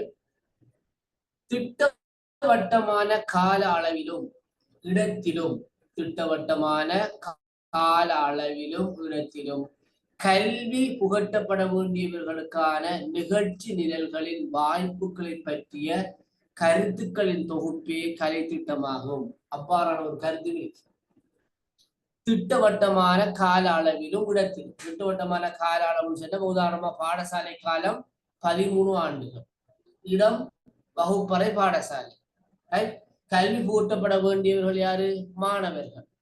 அவர்களுக்கான நிகழ்ச்சி நிரல்களின் வாய்ப்புகளை பற்றிய கருத்துக்களின் தொகுப்பே கலை திட்டமாகும். இதுக்குள்ள வகுப்பறை கற்பித்தல் வரும், விளையாட்டு போட்டி வரும், களப்பயணம் வரும், கல்வி சுற்றுலா வரும், மாணவர் மன்றம் வரும், கண்காட்சி வரும், பொருட்காட்சி வரும், எல்லாம் வரும், அசம்பிளி வரும், அறிஞர்களுடைய உபதேசங்கள் உபன்யாசங்கள் வரும், எல்லாம் சேர்த்த தொகுப்பத்தானால கலை திட்டம் சொல்லுவோம். சரிதானே? ஓகே. இப்ப நாங்க இந்த கலை திட்டத்தை சொல்கின்ற அந்த கலை திட்டம் சொல்கின்ற இந்த கரிக்குலத்தினுடைய பொருள் விளக்கத்தை பார்ப்போம். பாருங்க, கரிக்குலம் என்ற ஆங்கில சொல் கியூரேரே, கியூரரே என்ற லத்தீன் மொழி சொல்லில் இருந்து தோன்றியதாகும். கியூரரே என்கின்ற லத்தீன் மொழி சொல்லில் இருந்து தோன்றியதாகும். இதற்கு ஓடுதளம், என்ன பேரு? ஓடுதளம். கியூரரேன்னு சொன்னா லத்தீன் மொழியில ஓடுதளம். உதாரணமா ரெயின் ஓடுகின்ற தண்டவாளம், அல்லது விமானம் ஓடுகின்ற அந்த விமான ஓடு பாதை, அது மாதிரியான ஒன்று அந்த கரிக்குலம். அப்ப நாங்க அந்த பிள்ளைகள் அறிவப்படுகின்ற ஓடுதளம் தானே கரிக்குலம். வகுப்பறை கற்பித்தலூடாக பாட அறிவப்படுறாங்க, விளையாட்டு போட்டியினூடாக உடற்பயிற்சி, விளையாட்டு நுணுக்கம், விளையாடுகின்ற ஆற்றலப்படுறாங்க, களப்பயணத்தினூடாக அனுபவ ரீதியான கற்றலப்படுறாங்க. அப்ப இதுதான் இந்த கரிக்குலம் சொல்றோம். ஓடுதளம் என்ற பொருள் வழங்கப்படுகிறது. இதனாலேதான் கலை திட்டம் கல்வியின் சூழல் அச்சாக இருக்கின்றது. கல்வி பெற வேண்டுமாக இருந்தால் நாங்க கரிக்குலம் உருவாக்கணும். எவ்வளவு கூப்பிடுறது, எவ்வளவுக்கு அடைகிறது, என்னத்தை கொடுக்கிறது, என்ன தேவையில்லை, இந்த விடயங்களை கருத்தில் கொண்டு நாம ஒரு கரிக்குலம் ஒன்றை தயாரிக்கணும். விளங்கிட்டோம். அப்ப கல்வியுடைய சுழல் அச்சாக இந்த கரிக்குலம் காணப்படுகிறது. இதை சுற்றித்தான் வகுப்பறை செயல்களும் கல்வி நிகழ்ச்சி நிரல்களும் வடிவமைக்கப்படுகின்றன. கலை திட்டத்தை சுற்றித்தான் ஒரு பாடசாலைகள் நடக்கிற எல்லா விஷயமும் இருக்கு. அங்க நடக்கிற பேரண்ட்ஸ் மீட்டிங்னாலும் கலை திட்டத்தில் இருக்கிற விஷயம்தான். அங்க நடக்கிற தமிழ் மொழி தின போட்டியாக இருந்தாலும் அது கலை திட்டத்தில் உள்ள விஷயம்தான். ரைட்? நாளைக்கு ஒரு களப்பயணம் போறாங்க, அதுவும் கலை திட்டத்தில் உள்ள விஷயம்தான்.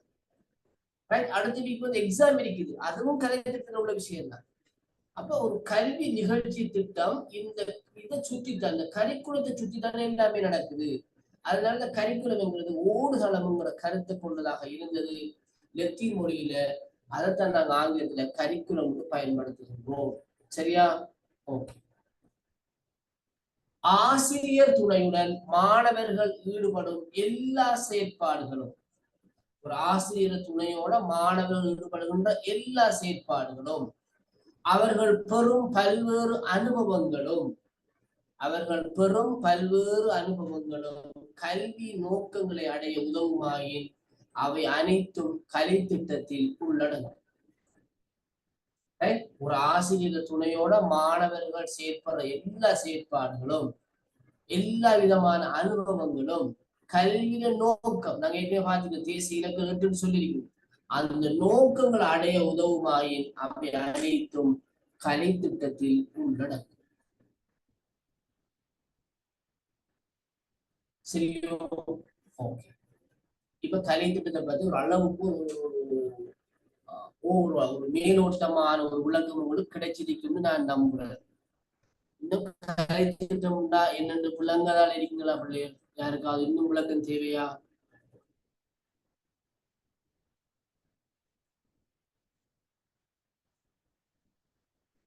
இல்மா, ரிஃப்கா சொல்லுங்க. கேஷி, நதா, கலை திட்டம்டா விளங்கிட்டா, ஒரு அளவுக்கு விளங்கிட்டா என்ன விஷயம்?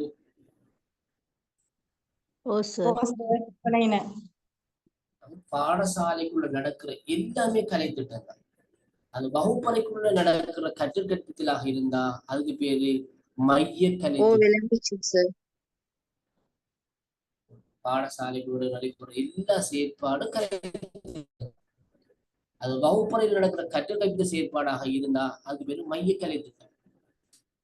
அது கிரவுண்ட்ஸ் நடக்கிற விளையாட்டு போட்டியாக, ஹவுஸ் போட்டியாக, அல்ல ஒரு ஜோனல் லெவல் மீட்டாக நடக்குமாக இருந்தா அதுக்கு பேரு இணைந்த கலை திட்டம். கோ கரிக்குலர் ஆக்டிவிட்டி, இணைந்த கலை திட்டம் சொல்லுவாங்க. விளங்கிட்டோம். அதே போல பாடசாலையில போதிக்கப்படுகின்ற ஒழுக்கம், சட்டங்கள், பாடசாலை கொடி, பாடசாலை சின்னம், பாடசாலை கலாச்சாரம், இதை சொல்லுவாங்க மறை கலை திட்டம். மைய கலை திட்டம், இணைந்த கலை திட்டம், மறை கலை திட்டம்.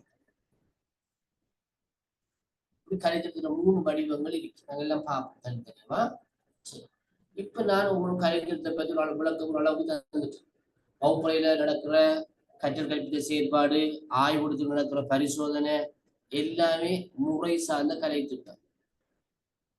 மைய கலை திட்டம், விளையாட்டு போட்டி, கண்காட்சி, களப்பயணம், கல்வி சுற்றுலா, பாடசாலையில யாரையாவது ஒரு பெரியாரை கொண்டு வந்து காலை கூடத்துல பேச வைக்கிறது, சொற்பொழிவுகள், பரிசளிப்புகளா, எல்லாமே கலை திட்டத்துக்குள்ளதான் இருக்கு.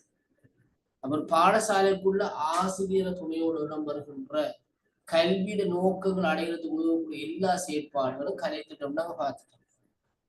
இப்ப உங்களுக்கு ஒரு கேள்வி தான், ஒரு கேள்வி எழுது என்னன்னா, கலை திட்டம் ஏன் அவசியம்?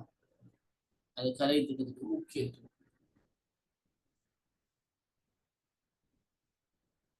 கலை திட்டம் ஏன் அவசியம்? நீங்க பக்கத்துல ஏதாவது பேப்பரோ அல்லது கொப்பியோ இருந்தா கொஞ்சம் பிரீஃபா கொஞ்சம் யோசிச்சு எழுதுங்களை பார்ப்போம். இந்த விஷயத்தை வச்சு கலைத்திட்டம் இல்லாட்டி என்ன நடக்கும், இந்த கலைத்திட்டம் ஏன் நமக்கு தேவை என்பது சம்பந்தமாக உங்களோட அபிப்பிராயத்தை எழுதுங்க. ஒரு 2-3 பாயிண்ட்ஸ் போதும். கலை திட்டம் ஏன் அவசியம்? சரியா? இப்ப நேரம் 8:25, ஒரு 8:35, ஒரு 10 மினிட்ஸ் தரேன். கொஞ்சம் யோசிச்சு எழுதுங்க. ஒரு 5 பாயிண்ட்ஸ் ஆகுது எழுதுங்களா? கலை திட்டம் ஏன்? கலை திட்டம் விளங்கிட்டானே மக்கள்? யாருக்கா விளங்காம இருக்கீங்களா? சொல்லுங்க.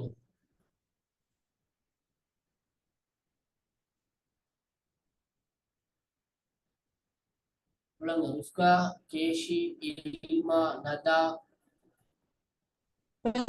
சார். சிவா, ஷக்கீலா, ரம்யா. விளங்கிட்டு சார். ஓகே. அப்போ ஒரு 10 மினிட்ஸ் டைம் எடுத்துக்கொள்ளுங்க. 8 ரைட் 25 8:30 நீங்க சொன்னது பிறகு நான் ஸ்லைட் அடிக்கிறத போடுவேன், அடிச்சதை போடுவேன். சரியா இருக்கான்னு பாப்போம். சரியா? ஓகே. ஏதாவது ஒரு நோட்டை எழுதி கொள்ளும், உங்களுக்கு வாசிக்கிறதுல போவேன். ஓகே.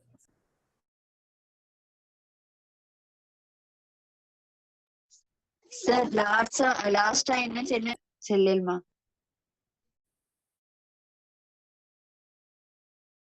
சொல்லுமா, என்ன கேட்டீங்க?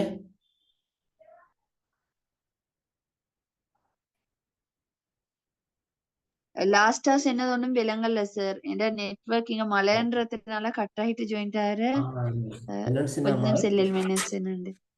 அதாவது ஒரு பாடசாலைக்குள்ள நடக்கிற எல்லா செயற்பாடும் கலை திட்டம் தான். ஒரு ஆசிரியரை துணையாக கொண்டு ஒரு பாடசாலைக்குள்ள மாணவர்கள் கல்வி நோக்கங்கள் அடைவதற்காக என்னென்ன செயற்பாடு ஈடுபடுறாங்களோ எல்லாம் கலை திட்டம் தான். இந்த கலை திட்டத்துல வகுப்பறையில் நடக்கின்ற கற்றல் கற்பித்தல் செயற்பாடு நாங்க சொல்லுவோம் மைய கலை திட்டம்னு சொல்லுவோம். ஒரு பாடசாலையில் நடக்கிற விளையாட்டு போட்டி, கண்காட்சிகள், கலை நிகழ்ச்சிகள், இதை சொல்லுவோம் இணைந்த கலை திட்டம் சொல்லுவோம். இணைந்த கலை திட்டம். ஒரு பாடசாலையில மாணவர் மத்தியில போதிக்கப்படுகின்ற ஒழுக்கம், விழுமியம், சட்ட திட்டம், பாடசாலை கொடி, பாடசாலை சின்னம், பாடசாலை குறியீடு, இதை சொல்லுவோம் மறை கலை திட்டம். மறை ஹிடன் கரிக்குலம். இப்படி கரிக்குலத்துல பல வகைகள் இருக்கு. என்னமாக இருந்தாலும் கல்வி நோக்கங்கள் அடைகிறதுக்கு ஒரு பாடசாலைக்குள்ள என்னென்னவெல்லாம் இடம்பெறுகிறதோ அவையெல்லாம் கலை திட்டம் சொல்லப்படும். ரைட்? இப்ப கேள்வி என்னன்னு சொன்னால், இந்த கலை திட்டம் ஏன் அவசியம்? கலை திட்டம் இல்லாட்டி என்ன நடக்கும்? ஒரு 3, 4, 5 பாயிண்ட்ஸ் எழுதி கொள்ளுவோம். டைம் உங்களுக்கு 10 மினிட்ஸ் தந்திருக்கேன் நான். சரியா? விளையாண்டமா?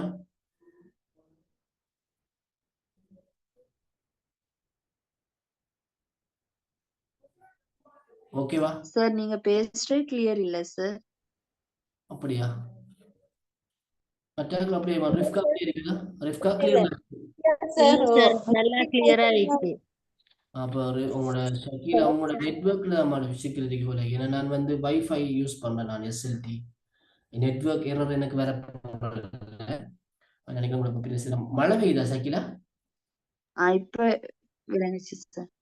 இப்போ ஓகே, ரைட் ரைட் ஓகே. அப்போ ஒரு 10 மினிட்ஸுக்குள்ள குயிக்காக எழுதுங்க, ரைட் டவுன் எழுதுங்க, சொல்லுங்க பார்ப்போம். அதுக்கப்புறம் நான் ஸ்லைடில் என்ன போட்டிருக்கோங்கிறத பார்ப்போமா? ஓகே.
ஓகே பாப்போம் மக்களே.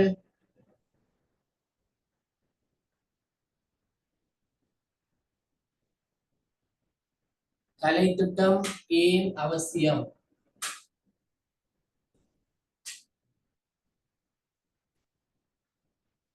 யார் சொல்ல போறீங்க? முதல் ஷக்கீலா சொன்னா. சார் நான் சொல்லவா? சொல்லுங்க இம்மா சொல்லுங்க.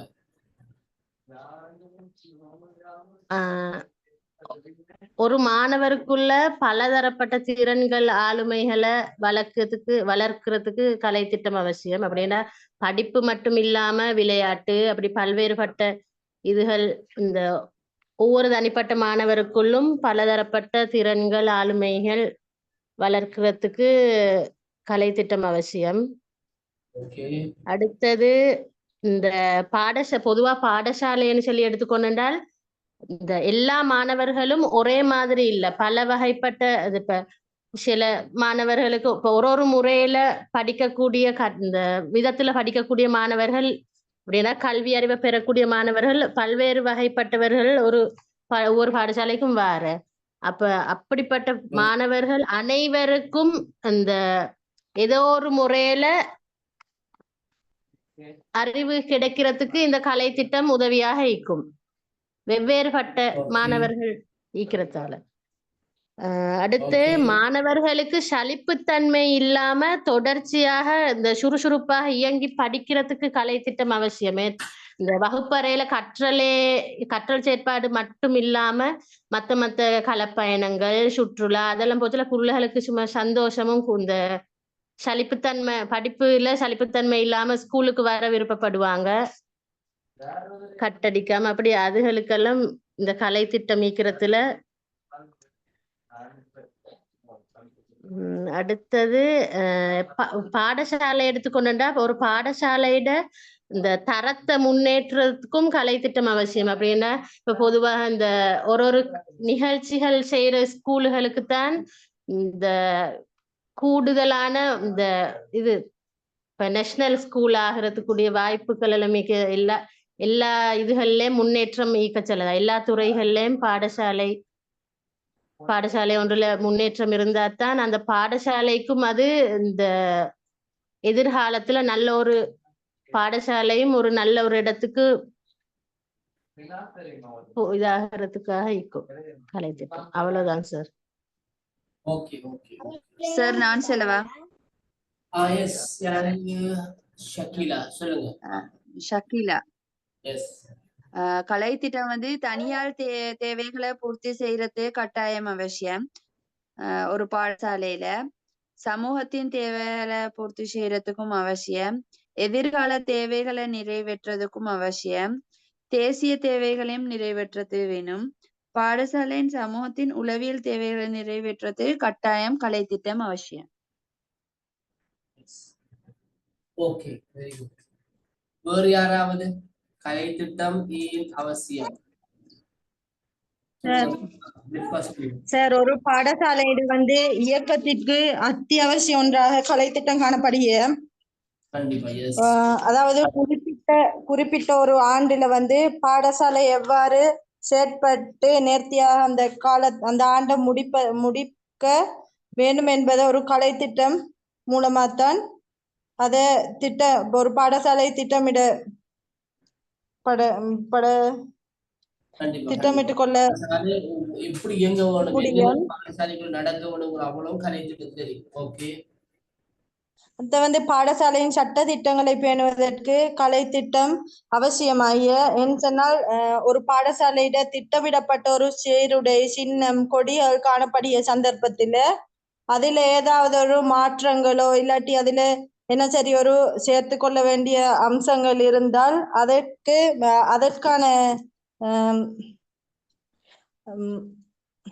அதற்கான மேலிடத்திலிருந்து அதுக்கான அனுமதிகளை பெற்றுக்கொள்ள வந்து பாடசாலைக்கு இந்த கலை திட்ட மூலம்தான் அனுமதியை பெற்றுக்கொள்ள எடுத்துக்கொள்ளக்கூடிய சந்தர்ப்பம் கிடைக்கும்.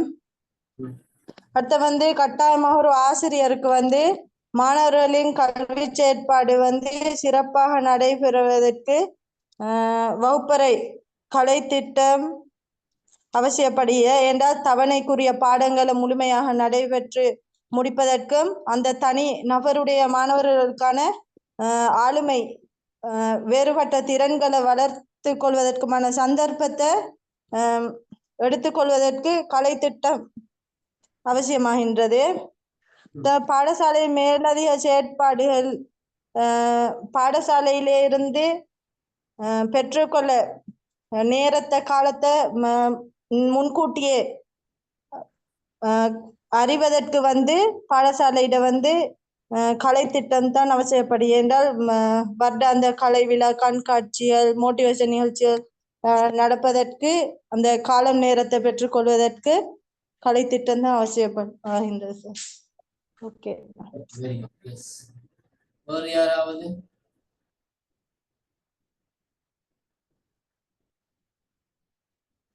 நதா, கேஷி, தானு, கேஷி.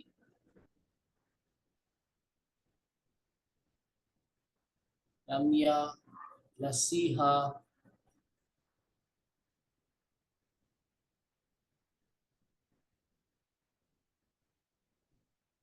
Right, okay. டாக்டருடைய கருத்துக்களை காணல, நாங்க விஷயத்துக்கு போவோம். இதை பாருங்க, நீ சொன்ன விடயங்களை நான் வேறு வடிவத்தில் சுருக்கி சொல்லியிருக்கேன். அவ்வளவுதான்.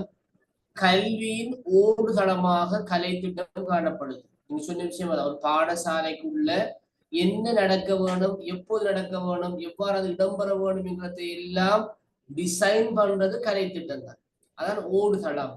அதை வச்சுதான் பாடசாலையை இங்கே கொண்டிருக்கு. நாளைக்கு பாடசாலையில என்ன பாடம் படிப்பிக்கணும், என்னென்ன விடயங்கள் இடம்பெற வேணுங்கிறதை எல்லாம் கலைத்திட்டத்தின் அடிப்படையில நாங்கள் நிர்ணயிக்கிறோம்.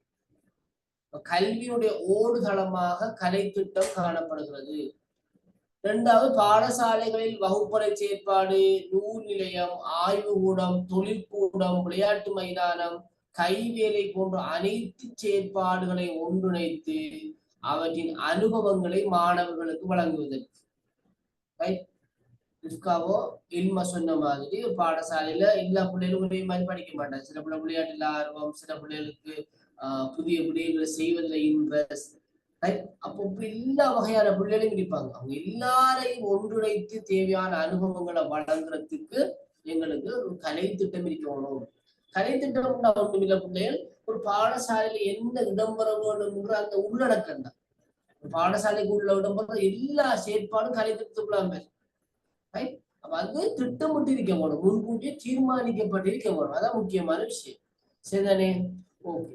அது சமூகத்துல தேவைகளை பூர்த்தி செய்யறது. இப்ப சமூகத்துல என்ன பிரச்சனை இருக்குது, அந்த பிரச்சனை எப்படி வந்து கிளியர் பண்ணலாம், அந்த பிரச்சனைக்கான தீர்வுகளை எப்படி கண்டுபிடிக்கிறது, இவற்றையெல்லாம் இந்த கலை திட்டம் உள்ளடக்கி இருக்கு.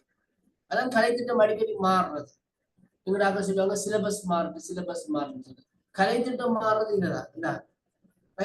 சமூகத்துக்கு புதிய தேவை என்னவோ, புதிய பிரச்சனை என்னவோ, அதை நிவர்த்திக்க கூடிய விடயங்கள் அந்த கலை திட்டத்தில் உள்ளடக்கப்படும். சமூகத்தின தேவைகளை பூர்த்தி செய்வதற்கும் கலை திட்டம் அவசியம். அது சமகால பிரச்சனைகளை நிவர்த்தி செய்வதற்கு. இப்ப கரண்ட்ல இன்றைக்கு என்ன பிரச்சனை இருக்கு, இப்ப பொருளாதார நெருக்கடி நாட்டுல, அதுக்கு இந்த கலை திட்டத்தின் மூலமா என்ன தீர்வு காணலாம்? நாட்டுல போதைப் பொருள் வியாபாரம், போதைப் பொருள் பாவனைகள் அதிகரிச்சிருக்காங்க. இதுக்கு என்ன செய்யலாம்? நிறைய பேர் நாட்டுல சட்டம் ஒழுங்க மீறுறாங்க. அப்ப சட்டத்துக்கு அடிமணிகிற தன்மை எப்படி உருவாக்கலாம்? இந்த விடயங்கள் இந்த கலை திட்டத்தில் உள்ளடக்கப்பட்டிருக்கு. சரிதானே? ஓகே. அடுத்து, பாடசாலை சமூகத்தின் உளவியல் தேவைகளை நிறைவு செய்வதற்கு ஒரு பாடசாலை சமூகம் எதை விரும்புது, எங்க பிள்ளைகள் எதை கற்க வேணும், பிள்ளைகளிடம் என்ன வளர வேணும், எந்த விஷயத்துல பிள்ளைகள் பெற்றுக்கொண்டு வீட்டுக்கு வர வேணும் சொல்லி பாடசாலையில இருக்கு. பாடசாலைக்கு பிள்ளைகள் அனுப்புற பேரண்ட்ஸ் சமூகம் என்ன எதிர்பார்க்கிறார்களோ அதை நிறைவு செய்யறதுக்காகவும் கலை திட்டம் அவசியம். அடுத்து பாருங்க, கல்வி நோக்கங்களை அடையும் வழிமுறைகளை தெளிவாக்குவதற்கு கிரேட் 1 என்ன படிக்கணும், 2 என்ன படிக்கணும், 3 என்ன படிக்கணும், கிரேட் 5 என்ன, கிரேட் 8 என்ன, கிரேட் 11 என்ன, A-level என்ன படிக்கணும், எல்லா விடயங்களையும் தெளிவாக்குறதுக்கும் இந்த கலை திட்டம் அவசியம். இலக்கு நோக்கி ஆசிரியர்களையும் மாணவர்களையும் இணைத்து செல்வதற்கு. எந்த இலக்கு? கல்வியுடைய தேசிய இலக்கு, கல்வியுடைய தேசிய குறிக்கோள், அதை அடைகிறதுக்கு ஆசிரியர்களை மாணவர்களை ஒன்றிணைத்து செல்றதுக்கு ஒரு கலை திட்டம் வேணும். அடுத்தது தனியாளின் தேவைகளை நிறைவேற்றி ஆளுமை விருத்தியினை ஏற்படுத்துவதற்கு, ஒவ்வொரு தனிநபருடைய தேவைகள் விருப்பங்களை நிறைவேற்றி ஆளுமை விருத்தி ஏற்படுத்துவது. இல்மா சொன்ன மாதிரி ஒருவனுக்கு விளையாட விருப்பம், அவன் ஒரு நல்ல விளையாட்டு வீரனாகவும், ஒருவனுக்கு நல்ல ஓவியம் வரைய விருப்பம், அவன் நல்ல ஓவியனாக்க வேணும். இன்னொருவனுக்கு நல்ல கவிதைகள் எழுத வேணும், அவன் நல்ல கவிஞனாக்க வேணும். இன்னொருவனுக்கு கற்பிக்கிறது விருப்பம், அவனை சிறந்த எதிர்கால சிறந்த ஆசிரியனாக்க வேணும். ஒருவனுக்கு போலீஸ் சேவையில் விருப்பம், அவனை சிறந்த ஒழுக்கமுள்ள போலீஸ் வீரனாக்க வேணும். இவற்றுக்கெல்லாம் அடிப்படைகள்ல இந்த கலை திட்டத்தை வழங்க வேணும். அடுத்து அனுபவங்களின் பயனுள்ள ஒழுங்கு முறையினை ஏற்படுத்துவதற்கு ஒரு ஓர்டர்ல கொடுக்கணும். இப்ப நாம ஃபெமிலியாலையும் ட்ரிப் போறோம், ஸ்கூலாலையும் ட்ரிப் போறோம், ரெண்டுக்கும் வித்தியாசம். ஃபெமிலியால நாங்க போற ட்ரிப் வந்து நாங்க ஹாபிக்காக ஒரு மகிழ்ச்சிக்காக சந்தோஷத்துக்காக போறோம். ஸ்கூலால போற ட்ரிப்பு மகிழ்ச்சிக்கு தான், ஆனாலும் அதுல கற்றுக்கணும். என்னத்தை பாக்குறோம், இதுக்கு என்ன காரணம், இதுக்கு பின்னணி என்ன, இதுல முக்கியத்துவம் என்ன, இந்த ஒவ்வொரு முறையும் கற்றுக்கட்டு நாங்க அந்த ட்ரிப்பை செலவு செய்யும். அனுராதபுரத்துக்கு நாங்க ட்ரிப் போறோம், ஃபெமிலியால போறோம்னா அங்க உள்ள சொந்தக்காரர்கள் அல்லது அங்க உள்ள வாவியில குளிக்கிறதுக்கு அல்லது ஏதோ ஒரு நோக்கத்துக்கு போவோம். பாடசாலையில போனோம்டா அங்க தூபராம விகாரை பார்ப்போம், அங்க இருக்கிற பழங்கால மன்னர்களுடைய அரசவைகளை, கட்டடங்களை, அங்குள்ள சந்திரவட்டங்கள்ல, அங்குள்ள காவற்கல்ல, இவைகளை நாங்க கற்று அதனுடைய வரலாறு, அது யாரால உருவாக்கப்பட்டுச்சு, அங்க இருக்கிற குளங்களை யார் மன்னர்கள் கட்டினார்கள், எத்தனையாம் ஆண்டு கட்டப்பட்டுச்சு, ஒழுங்கு முறையில நாங்க அந்த அனுபவத்தை பெறோம். இதுக்குத்தான் கலை திட்டம் போகணும். அப்ப களப்பயணமும் எங்களோட ட்ரிப்பும் ஒன்றல்ல. களப்பயணம் கல்வி சுற்றுலா என்பது அது கலை திட்டத்தில் இருக்கிற விஷயம். நாங்க ஃபெமிலியா போற ட்ரிப், நண்பரோட போற ட்ரிப் அது வேறு. சரிதானே? அதுக்கு இந்த கலை திட்டம் அவசியம். அடுத்தது கலை திட்டமின்றி ஆசிரியர்கள், மாணவர்கள், நிர்வாகிகள் தமது பணியினை மேற்கொள்ள முடியாது. நீங்க சொன்ன அதே விஷயம் தான். கலை திட்டம் இல்லாட்டி யாரும் இயங்க மாட்டாங்க. டீச்சர்ஸ் இருக்கிறது என்ன படிச்சு கொடுக்க போறோம், என்ன பாடம், சிலபஸ் என்ன விஷயம் இருக்கு, நாளைக்கு என்ன படிச்சு கொடுக்கறது, எதுவும் தெரியாது. எல்லாம் கலை திட்டத்தில் இருந்த விஷயங்கள் தான். விளங்கிட்டோம்? ஓகே. இப்ப கலை திட்ட செயல்முறையை பாருங்க. இதான் கலை திட்ட செயல்முறை. உள்ளீடு, ப்ரோசஸ், அவுட்புட். அப்ப உள்ளீடுகள் இடம்பெறும் கலை திட்டத்துல. அது பாடசாலையில கற்பித்த செயற்பாடாக, விளையாட்டு போட்டியாக, களப்பயணமாக, கல்வி சுற்றுலாவாக, ஆய்வுகூட பரிசோதனையாக, நூலக செயற்பாடாக இடம்பெற்று அவுட்புட் மாணவர்கள் அதை பெற்றுக்கொண்டு வெளியேறுவார்கள். கற்ற மாணவர் சமூகமாக வெளியேறுவாங்க, கல்வி பயின்ற மாணவர் சமூகமாக வெளியேறுவாங்க. அதான் அவுட்புட்ஸ். விளங்கிட்டு? அப்ப பிரயோக ரீதியாக, செயற்பாட்டு ரீதியாக அறிவினை பெற்ற மாணவர்கள் வெளியேறுவார்கள். இதுதான் அவுட்புட்ஸ். சரியோ? இங்கு உள்ளீடாக பாடங்கள் மற்றும் உபகரணங்களும், செயற்பாடாக கற்பித்தல், திட்டமிடல், கற்றல் என்பதையும், வெளியீடாக அனுபவம் மற்றும் நோக்கங்களை அடைதல் என்பனவும் காணப்படுகின்றன. அப்ப இதுதான் பாருங்க கலை திட்ட செயல்முறை. ஒரு சில நேரங்களில் கேள்வியும் வரலாம். என்ன? Input, process, output. இன்புட் என்ன? பாடங்கள் மற்றும் உபகரணங்களாக. ப்ரோசஸ் வந்து கற்பித்தல், திட்டமிடல், கற்றல். அவுட்புட் என்ன? அனுபவம் மற்றும் நோக்கங்களை அடையும். இவ்வாறாக இந்த கலை திட்ட செயல்முறை இடம்பெறுகிறது. இது கலை திட்ட மூலங்கள். கலை திட்ட மூலங்கள்: கல்வி இலக்குகள், நோக்கங்கள், குறிக்கோள்கள், கற்பித்தல் முறைகள், பரீட்சைகள், கணிப்பீடு, மதிப்பீடு, கல்வி தொழில்நுட்பம், வளங்கள். இவைதான் கலை திட்ட மூலங்கள். இவைகளை வச்சுதான் கலை திட்டம் தயாரிக்கப்படுது. ஒரு பாடசாலையில மைதானம், பாடசாலையில் உள்ள வகுப்பறைகள், பாடசாலையில் உள்ள விஞ்ஞான ஆய்வுக்கூடம், வளம். கல்வி தொழில்நுட்பம் சொல்லக்கூட அங்க இருக்கின்ற மல்டிமீடியாஸ், கம்ப்யூட்டர், லேப்டாப், OHP இவைகள் தான். அங்கு இடம்பெற பரீட்சை, கணிப்பீடு, மதிப்பீட்டு செயற்பாடு, SD எல்லாம் பெறுவாங்க. கற்பித்தல் முறைகள் ஏராளமான முறைகள் இருக்கு. அடுத்து கல்வியினுடைய தேசிய இலக்குகள், நோக்கங்கள், குறிக்கோள்கள், இதை வச்சுதான் நாங்க லெசன் பிளான் ஸ்கீம் எல்லாம் போடுவோம்.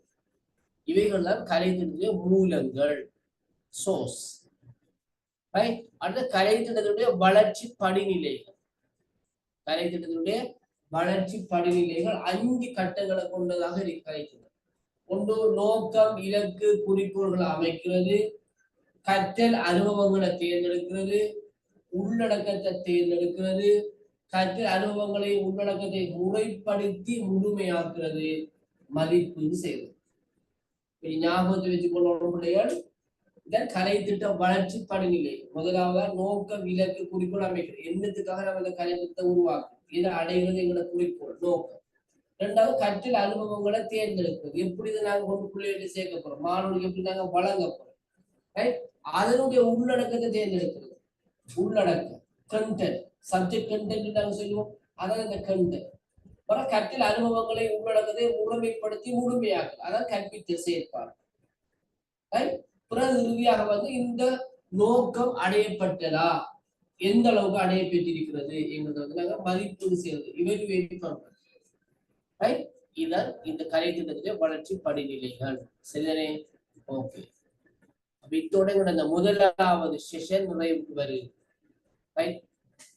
அறிவும் கலை திட்டமும், நாலேஜ் அண்ட் கரிக்குலம்ங்கிற பாடத்துடைய முதலாவது செஷனை நாங்க இத்தோடு நாங்க நிறைவு செய்து கொடுக்கிறோம். நான் நினைக்கிறேன் அடுத்த பாடம் 18ஆம் தேதி இருக்கிறோம். நாளை மறுதினம் இருக்குது. இந்த கலை திட்டத்தோட சம்பந்தப்பட்ட விஷயங்களும் இனி நாங்க டெவலப் ஆகிட்டு போவோம். அறிவுகளுக்கு முடிஞ்சு அறிவு இப்ப கலை திட்டமா மாறிடுச்சு. சரியோ? அப்படியோ மாறிக்கொண்டு அப்படியோ போகும். கலை திட்டத்திலே வடிவம், உள்ளடக்கம் அதெல்லாம் அப்படியே பார்த்து அப்படின்னாங்க போவோம். சரியோ? கலை திட்ட மாதிரிகள் எல்லாம் பார்ப்போம்னாங்களா.